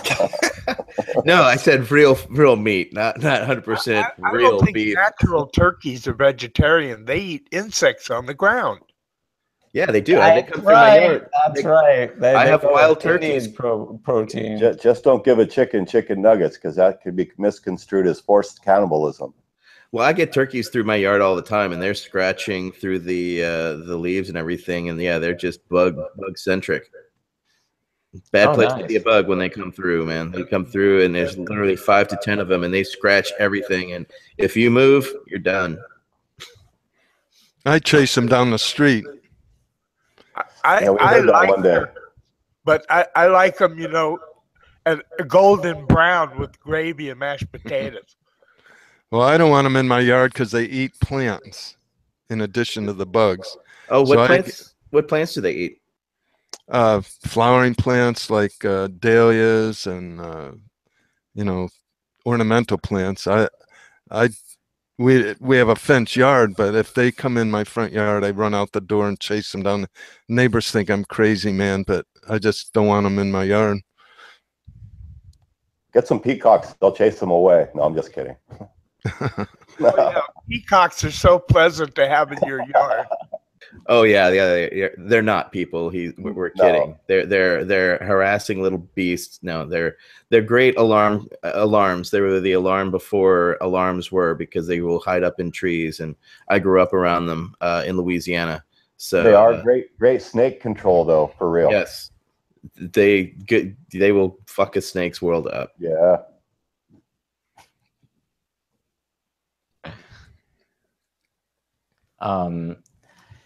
Yeah, nature is interesting. I still think that if you want to grow really high quality cannabis, you have to do it in a glass house or indoors where you control the environment. Because if at the end of 2 months or 3 months or 4 months, you're worried about rains coming in and destroying your season's crop, I mean, there's so many elements of growing outdoors that, you know, leave a lot to be desired. And that's if you want to be a harvester and not just a farmer. And I believe that realistically, there's no way you can grow the highest quality cannabis. God, until 25, 35, 40 years ago, how much of the cannabis was ever grown in a greenhouse? Nothing, comparatively. And so you're saying none of it was acceptable? No, I'm not. You know, and I think that this is where the conversation changes, because if you take cannabis that is growing naturally in environmentally acceptable conditions, then it's a different conversation. But when you take, let's say, you know, the wrong genes to the wrong geographical environment, like we see most people do, then I would absolutely agree with you for sure, Todd. Then and that's more of what I'm saying, because, you know, why, when you go to the Emerald Cup, do 850 samples look and smell and taste pretty much the same? Why is there no haze? Because geographically, they can't grow the stuff I like to smoke outdoors. They don't have the time and the opportunity and the luxury to finish in late November, like some of the varieties that I like to grow would want to flower until. So they are literally basically imprisoned by the geographical area they're around. And realistically, you could do that easy in San Diego. Is right. The Emerald Triangle is not the best place to grow cannabis. And I predict that that place is going to turn into an exodus, because all the people that went up there in the last 20 years and bought land and started cutting down trees and throwing up greenhouses, they're going to leave, because it's a challenging place to grow. It's a difficult place to grow. It's not the best place to grow. And they're going to move to places that are geographically good to grow cannabis. And we're going to see different kinds of cannabis being grown. And to me, this is the evident, that they're not the evident. This is what's going to happen with prohibition. Because if you can be in San Diego where it's 68 and sunny inland, who the heck would want to, you know, choose that for, you know, 56 and raining, or heavy winds and rains at the, you know, in September, or early frosts in October. And at risk all that time. For an example, what percentage of the beer market is, you know, just Budweiser, cheap stuff, and what percentage is craft beer? Is craft beer more than 10% of the market? Yeah, I think it's 18 to 20%. Wow, that's okay. I have no idea, but the big kind of ballpark figure. The big beer brands are buying up all the larger craft breweries. So right, I was going to point out, some of it's a fallacy. You've got little companies out there that are trying to, their advertising makes them appear to be mom and pops when they've actually been consumed by larger conglomerates. And the majority of a lot of those are being swallowed up as we speak. Yeah, I mean, you can go buy Blue Moon beer and think that it's by some craft brewer, but it's not. I can see the headlines now. Beer being swallowed up. And wine too. Yeah. A lot of the wineries in Napa Valley have been acquired by large corporations. Mm-hmm. Yeah. So like Foster's Lager and stuff like that. Right, and you know, this also should be said too. A lot of the outdoor growers in the Emerald Triangle are switching to light dep, because financially it makes a lot more sense, you know, and they want to be harvesters and not just farmers. And a lot of the people growing outdoors had their hearts broken when those fire forest hits, because there's no way they didn't look at the, you know, the dirt falling out of the sky and think, I'm screwed. How am I going to pay for all this? This pot's going to be worthless. Look at Calaveras County. It's been wrecked multiple years because of, you know, the fires, and, you know, it's It's a great place to grow pot. Unfortunately, it's also a keen spot for wildfires, unfortunately, and that's been unfortunately too consistent lately, and it's affecting people's, you know, bottom line. And that's another reason why you have to consider location as well as protected environments. It's worth the investment. Otherwise, I mean, why risk the time, you know, to feed your crops and do all these things that you spend break your back and doing every possible way to make sure that crop is successful, only then to have it then susceptible to either, i.e., rain or, you know, fire damage. I mean, it makes absolute. I mean, I understand why people have gone through that, but it's absolutely illogical and maddening. And they do it year after year after year, and sometimes they're successful. But you're seeing more and more people they're rolling the dice, and this is outdoor growing. I mean, not to sound rude, I have not met, a lot of the times when I met people that grow outdoors, they grow outdoors because they don't know how to create an environment indoors. They can't do all the things that I've done for so many years, because when they put plants outdoors, they roll the dice, they hope they have a good season, and they sit there and they guard the plant. I mean, because once it's in the ground and you're really up to nature at that point. You know, sure, you can trellis it. Yeah, you can make sure it doesn't fall over. But really, nature's doing the work at that point. But she's also coming along and stabbing you in the back at some kind of cases.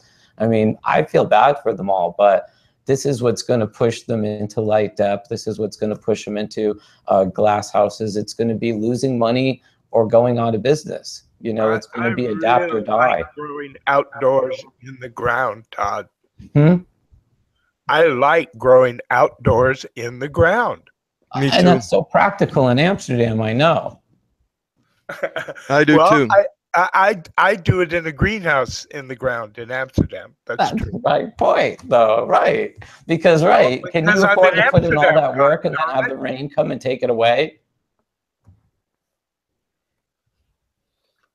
You know what I mean, though. When you want to grow thousands and thousands and thousands of plants, then outdoors is nice.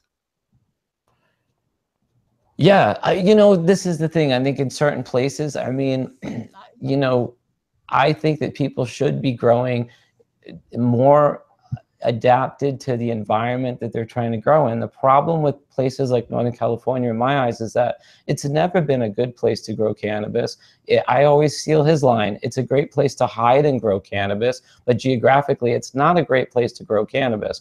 With legalization, people are going to move their operations to places that geographically are good places to grow cannabis, because they're not going to want to afford the crop loss that happens in the places that aren't so great. And if you're going to build a greenhouse and you're going to do light depth, why not do it in a place that's a little bit better than the place where, you know, you can just hide in the woods and get away with it? That's the part that's changing to me. The hide in the woods and get away with it is turning into, you know, permitted grow locations and not having to worry about hiding. Isn't that going to change the whole face of cannabis cultivation, not having to hide?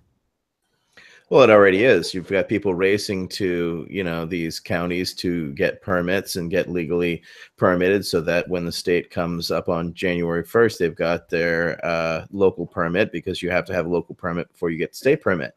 So everybody is now in the race to get in, but at the same time, you've got these race of these city councils or county councils that are, you know, shutting people down, or they're opening it up, because a lot of them are realizing that they're going to miss out if they don't get actively involved, because they're going to miss out on the taxation. You know, if you choose to not do it in your area, you don't get the tax benefit and the tax money. And so a lot of these municipalities realizing, oh shit, we want a piece of this action. So they're currently, if you look around, it's currently happening at city council and county council meetings monthly right now as we speak. So you can go out and see what's happening, or go out and pitch yourself and get yourself. You've still got time to get yourself locally licensed before the state does. So when you say locally licensed, does that mean both city and county? Or you're either one or the other. Either you have a city permit like I have, or if you're in the outlying areas of Alameda, they're going to allow for that. So you have to get a permit there. So it just depends on where you are and where you're setting up. But no, you don't need both. Correct. You just have one or the other. Correct. It's just you just need a local permit, i.e. a county or city, to take to the state to get your. as state permit. I have absolutely no interest in entering the game, but I would if one thing was allowed, and that would be if I could do Christmas tree style and let people come and pick their own. You know, maybe there should be a limit of 5 or 10 plants that they can pick. Oh, But, like when you come and you can pick your own Christmas tree and cut it and go on. yeah, your exactly. They did it I in would grow Switzerland. plants that would yield a kilo when it was cleaned and dried, and they could pick them for $100. Yep. In Switzerland, they had picnic tables in the field, and people could come, and you paid, and you could bring it to your table and sit there trimming it up, and you take it away wet. It was the only way to deal with it because the labor force to harvest all that would have been astronomical. You know, and that's another thing. Depending on where it is, It's you not got to get the it out of the only ground. way it can be dealt with, Todd, but the advantage is you don't have to harvest it yourself and you don't have to dry it. Right. It would be amazing. I would love to do that. I mean, just for the sake of doing it, it would be such a great experience. That's what when I lived in Oregon, I had a 5-acre farm, and we had 2 acres of blueberries and 2 acres of veggies and flowers and stuff. And I would have friends and people come over, and they get to keep half of what they picked, and then they'd give me half, and that way I didn't have to pick blueberries or veggies. But our 2 freezers were loaded with stuff throughout the year, and it's a cool way to do it. Because that way, where I lived in Watsonville, they had really a lot of pick it yourself berry farms and stuff, and people would come and pay like half the going price to pick their own berries, and they liked it. They bring the family out, and you'd eat a bunch while you're picking. Yeah, they're doing that right now throughout the over by Santa Cruz. Look at the kids, and their mouths were all bright purple. They're doing that with pumpkins right now on gourds all throughout San Jose and down to Santa Cruz. I think California is going to have to start doing that with a lot of their fruits and vegetables, seeing that we don't have the labor force we did pre-Trump. Right. I mean, I drove out to Sacramento the other day, and there was crops looking like they were dead in the like literally looking like they were dead in the middle of the field. And I was like, I asked my girlfriend to look it up, and she started reading about how there's no labor force, and these guys that have farms are watching their crops go bad because they don't have the labor force to come out and help them because, you know, of the political situation we're in. So we're going to see our vegetable prices and our fruit prices go up. ICE has still been going out, and they've been going out and harassing people at the farms. So that's what you get. They voted it. They wanted that guy who's in, and that's what they got. Well, if Trump builds a wall, then we'll just start sneaking Chinese down from Vancouver. That's funny.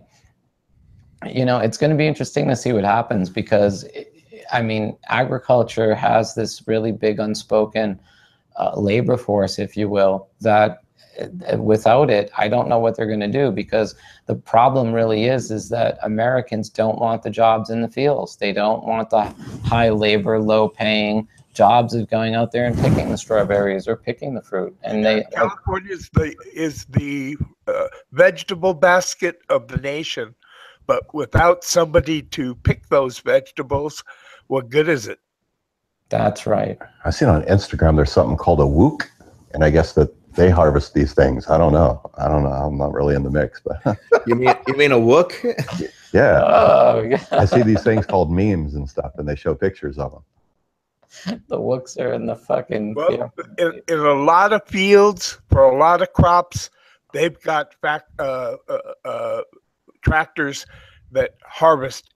It's amazing, and box it, clean it, and chill it all in the field.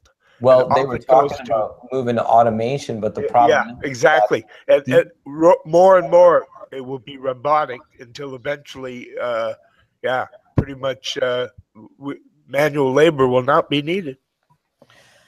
Right. The problem is the cost of that is steep, and no, it'll be big, giant factory farms that are owned by the square mile.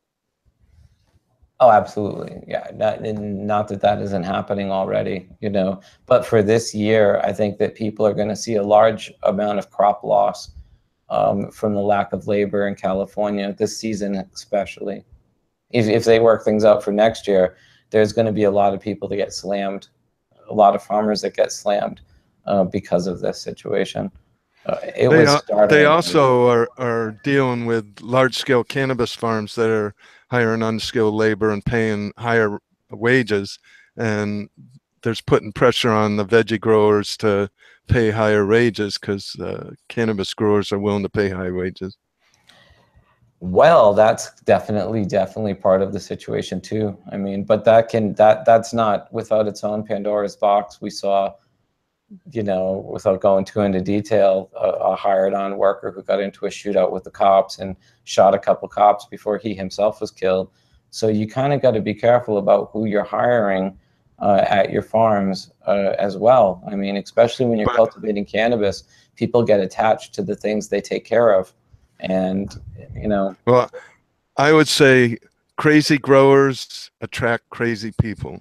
And those growers were I would people. say cannabis attracts crazy people the way a candlelight attracts moths.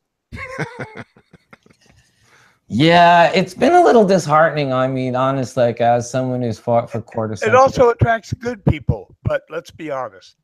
Yeah, but for what I was saying is someone who's fought for a quarter century for the legalization and liberation of cannabis, it's hard for me to look around and see a lot of the players in the new industry because they're the people that were throwing rocks at us and locking us up and calling us all sorts of names, and now they're, you know, opportunists getting in the way of people that, you know, if you have a criminal conviction for growing pot, you have less of an opportunity than someone who was a jerk working in a shoe store for the last 30 years.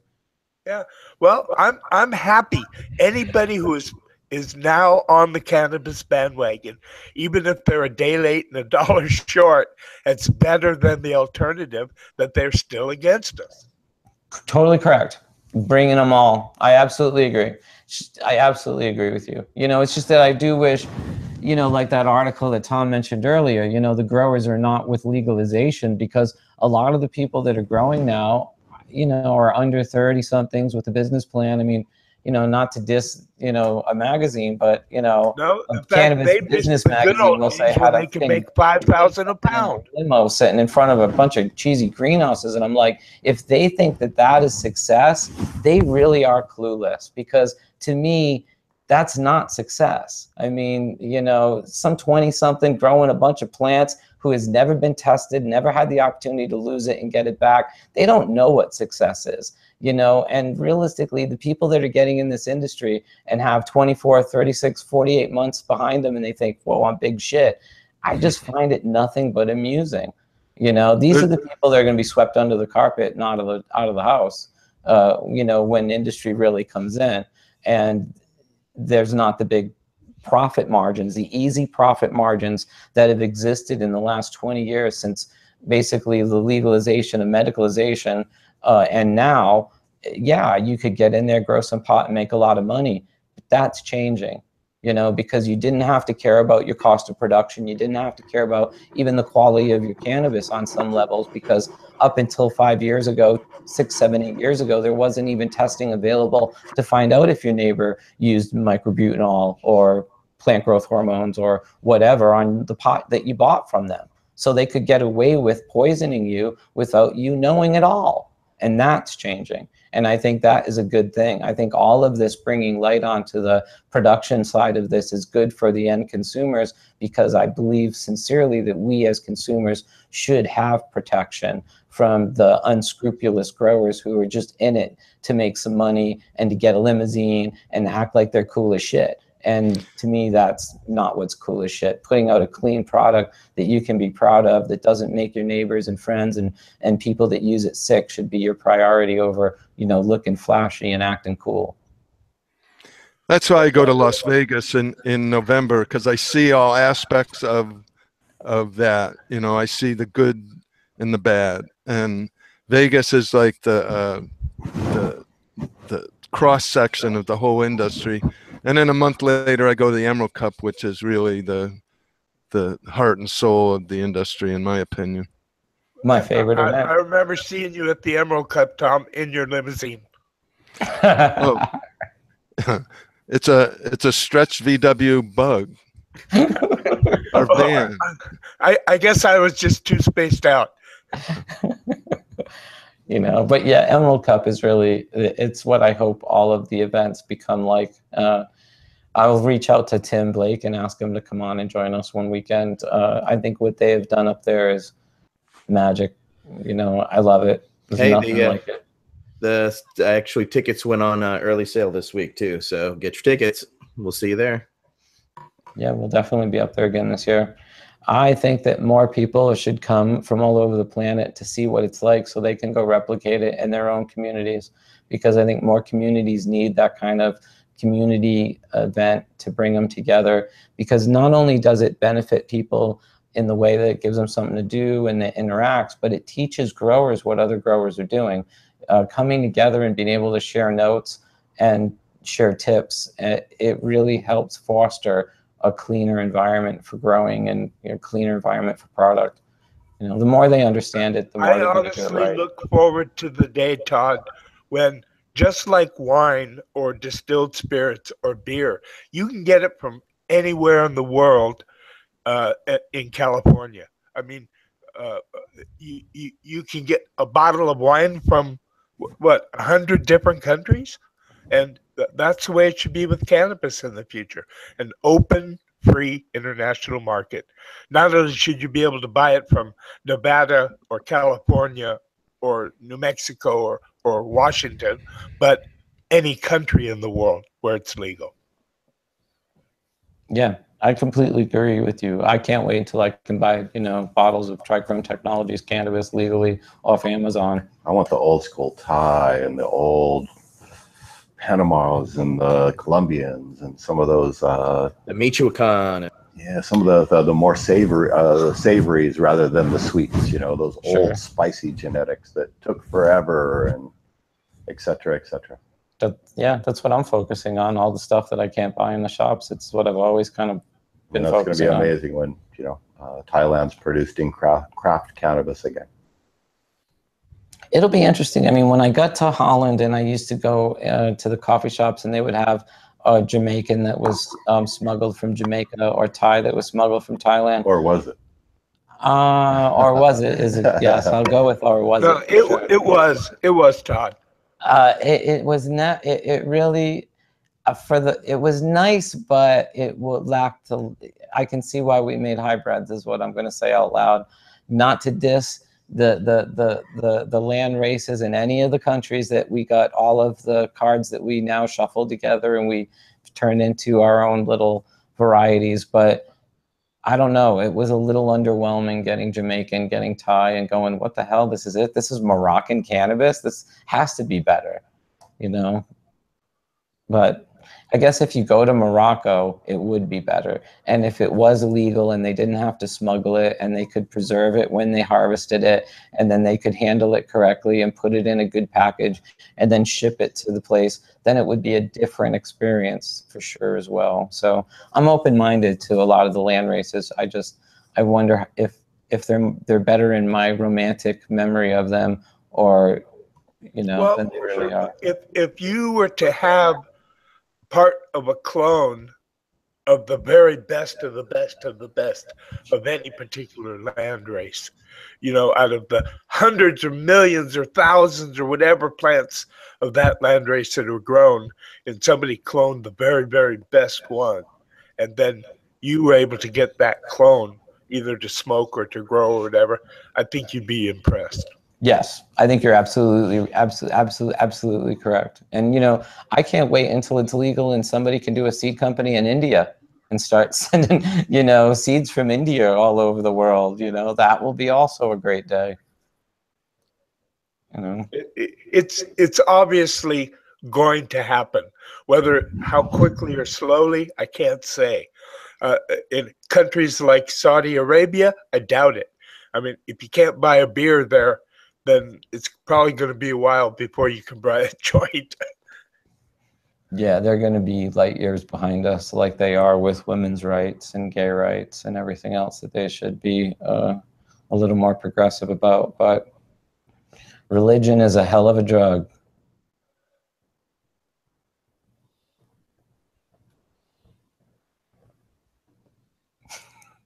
We're all saying our prayers. Nobody wants to get on the Islamic list. I guess I'll go first. The hell with y'all.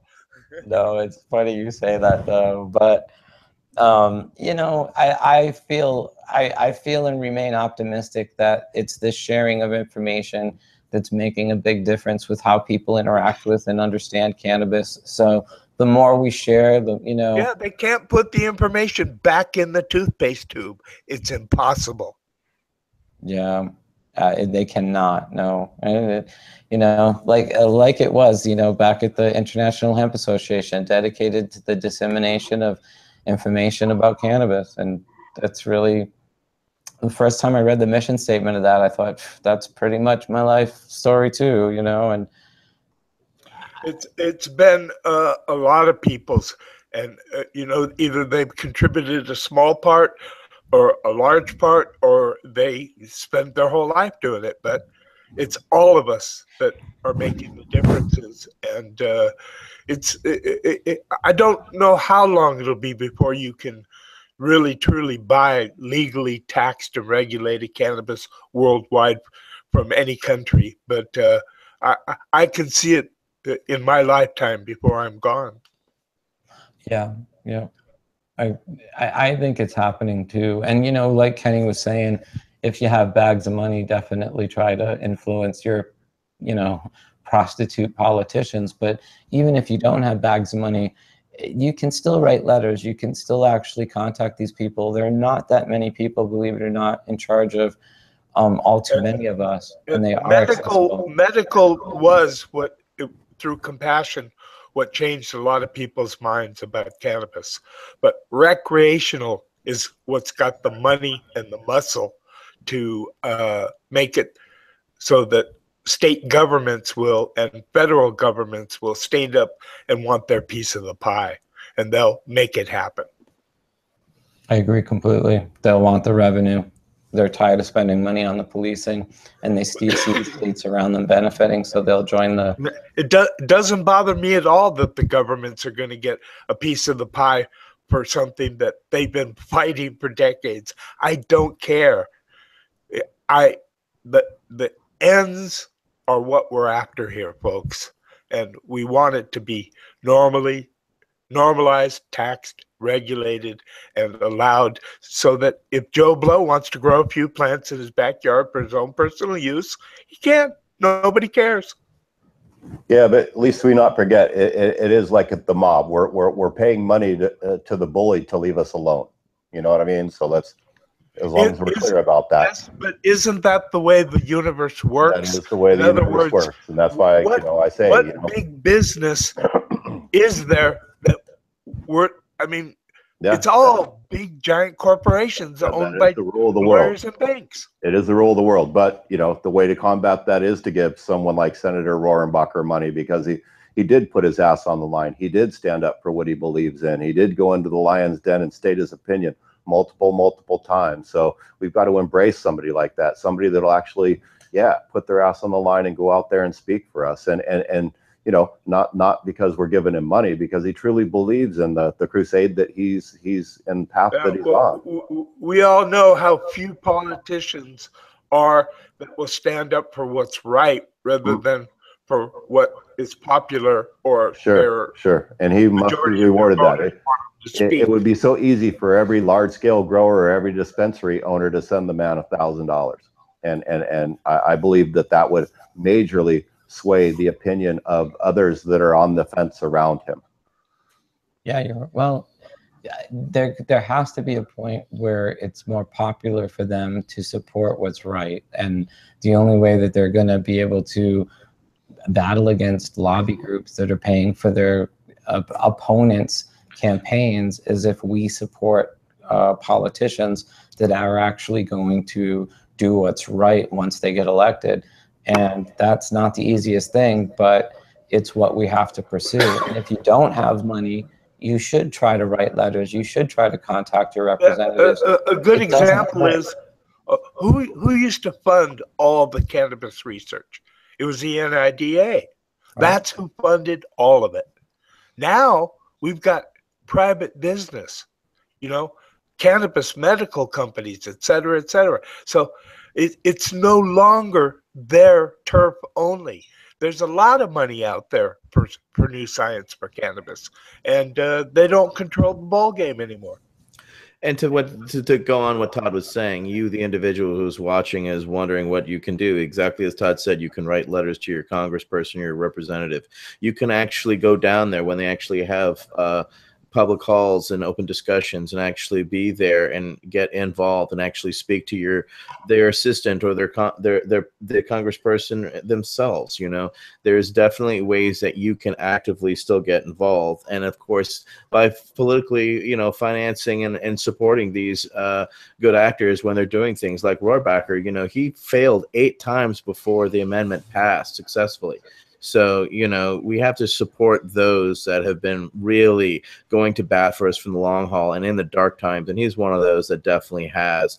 And there's others that have come on board, and the lobbying that we've done through the National Cannabis Industries Association is affecting its change. But at the same time, if they're hearing it from the industry, and if they're hearing it from you, the individual, it's much more powerful if it's just coming from us in the industry. You know, it's a multiple prong attack here of your democracy and your voice. And what do you think, Etienne? Do you think it's more important that we have politicians who have always stood up for what they believe in, or do you think it's more important that the majority of the politicians, we just want them to get in line and start supporting us? And do you understand what I'm saying?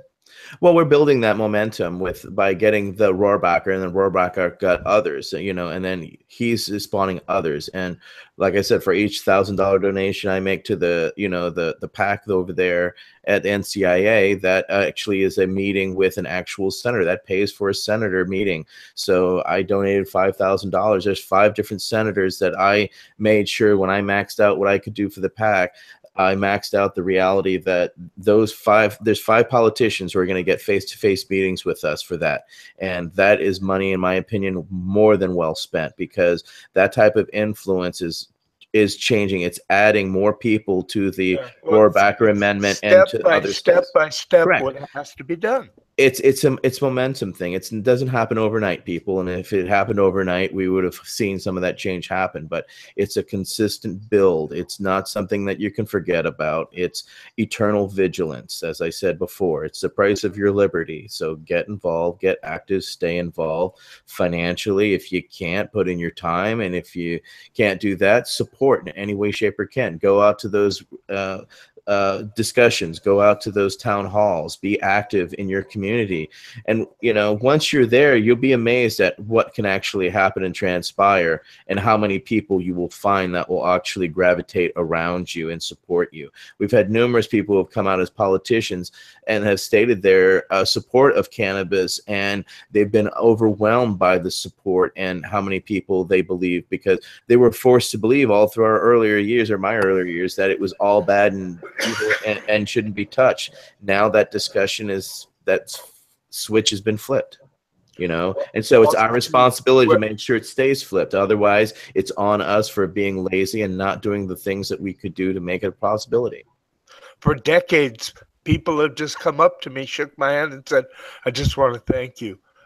You know, I've got XYZ who needed medical cannabis, or needed medical information, or needed medical something, and you know, they want to thank the people who were able to help them just even a little bit, because it's such a tough road. Especially, I mean, now it's easy, but 20 years ago, this was impossible." Oh, yeah. You know, we were getting yelled at, spit at, all kinds of nasty shit. You know, as I said, 20 years ago, they said it'll never happen in my lifetime. And we heard that everywhere we went, didn't we, Todd? You know? Yeah, I never got spit. I just got thrown in jail. Yeah. Yeah, I got thrown in jail too. Todd got thrown in jail. My response was always, I know it will happen in my lifetime. Yeah, well, we've made sure that's a reality, haven't we, Sam? There's a sense of self-satisfaction knowing you were right all along. Yeah. Yeah, that I look with each one of you with a reverence and respect, because we know that deep down we were there, we did it, and we had a contribution. I mean, You know. I had read about medical cannabis from the 60s, and but in 71, I had my own personal experience. I was in Morocco. I had eaten a Moroccan meal in a Moroccan restaurant, and I had projectile vomiting and projectile coming out the other end, and I mean, as close. I was just miserable and wishing I was dead. And I was sitting on a squat toilet, and I asked my wife, please bring me something to smoke. And when I smoked it, it just relieved the symptoms almost instantly. And I was still sitting there on the squat toilet and still throwing up and vomiting and shitting a little bit. But boy, talk about a relief of the symptoms. It was night and day. It gave you intestinal fortitude, is what you're saying. it allowed me to get through the night, yes. But it also helped you get balls of steel, Mr. Sam.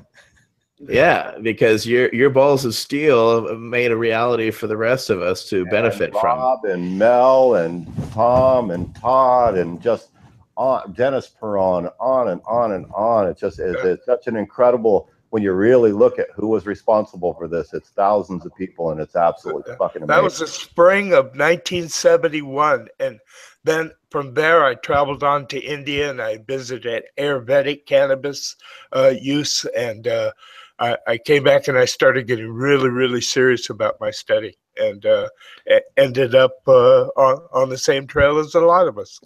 And Todd and I were at the first National Medical Marijuana Day back in '94. In fact, Todd and I were the only ones getting high in front of the White House because Normal and others told us, don't do that. Getting high, I was passing out joints more than getting high. Yeah. When I went to the friggin' meeting, the people at Normal basically tell us that there's no money to bail us out and to not do anything that's basically civil disobedience, like smoke pot in front of the White House, or they wouldn't be able to help us. So I listened to this and I was offended, and I stood up and said my name, and I told them, look, anybody that wants to smoke pot in defiance or an act of civil disobedience, just come see me, because I'm going to spend the night rolling joints, and I'll be passing them out tomorrow to anybody that wants to join me. And that's how I met the director of Normal that night. He was, what was your name again? Immediately pulled me aside, and he's like, I didn't believe any of that bullshit I said either. Can I hit you up for some pot? I was like, God damn it, we're screwed. But yeah, I still got a Frisbee from that, actually. I do too, I think. Yeah, the Frisbee lasted longer than anything else from that. You know, an impressive thing that happened that day was the Federation of American Scientists came out for whole raw cannabis, which I thought was way beyond its times when you think about it now. It's over a quarter century ago. But, you know, they were actually making the argument that Marinol was not an effective drug in comparison to the ensemble of cannabis. And I still think they were right. But I want to thank you all for coming out today. A couple hours just flew by again with you. And, you know, Tom, thank you for letting us take a while and talk about Sinsemilla tips. You're welcome. I appreciate it. I think your lifetime of publishing has meant a lot to more people than they even realize, because out of your magazines and your publishing spawned a lot of the books and the interest in the farms that we now know today. So thank you from so many of us. Tom, is it true that originally the name was going to be Sinsemilla Tips? Yeah, that was a ticket. No, I really like your magazine, Tom. Thanks. From the bottom of my heart, Tom, I thank you for everything you've done for the industry. Thank you. Yeah. And I learn as much from you guys, I'm telling you. Wow. And from the bottom of my heart, thank you for everything you taught me personally. For Thanks. sure. Yeah. I look forward to. We should do the show live from the Emerald Cup. We will. I'll talk to Tim about it. We can actually, I'm sure we can work it out. It's on a Saturday, so we could definitely do that. I think we would be starting before it starts, so I'm sure I can find a quiet place at the Emerald Cup where we could pull this together. So I'll talk to Tim about it. I'll invite Tim to come on and talk to us in the weeks leading up to the show as well.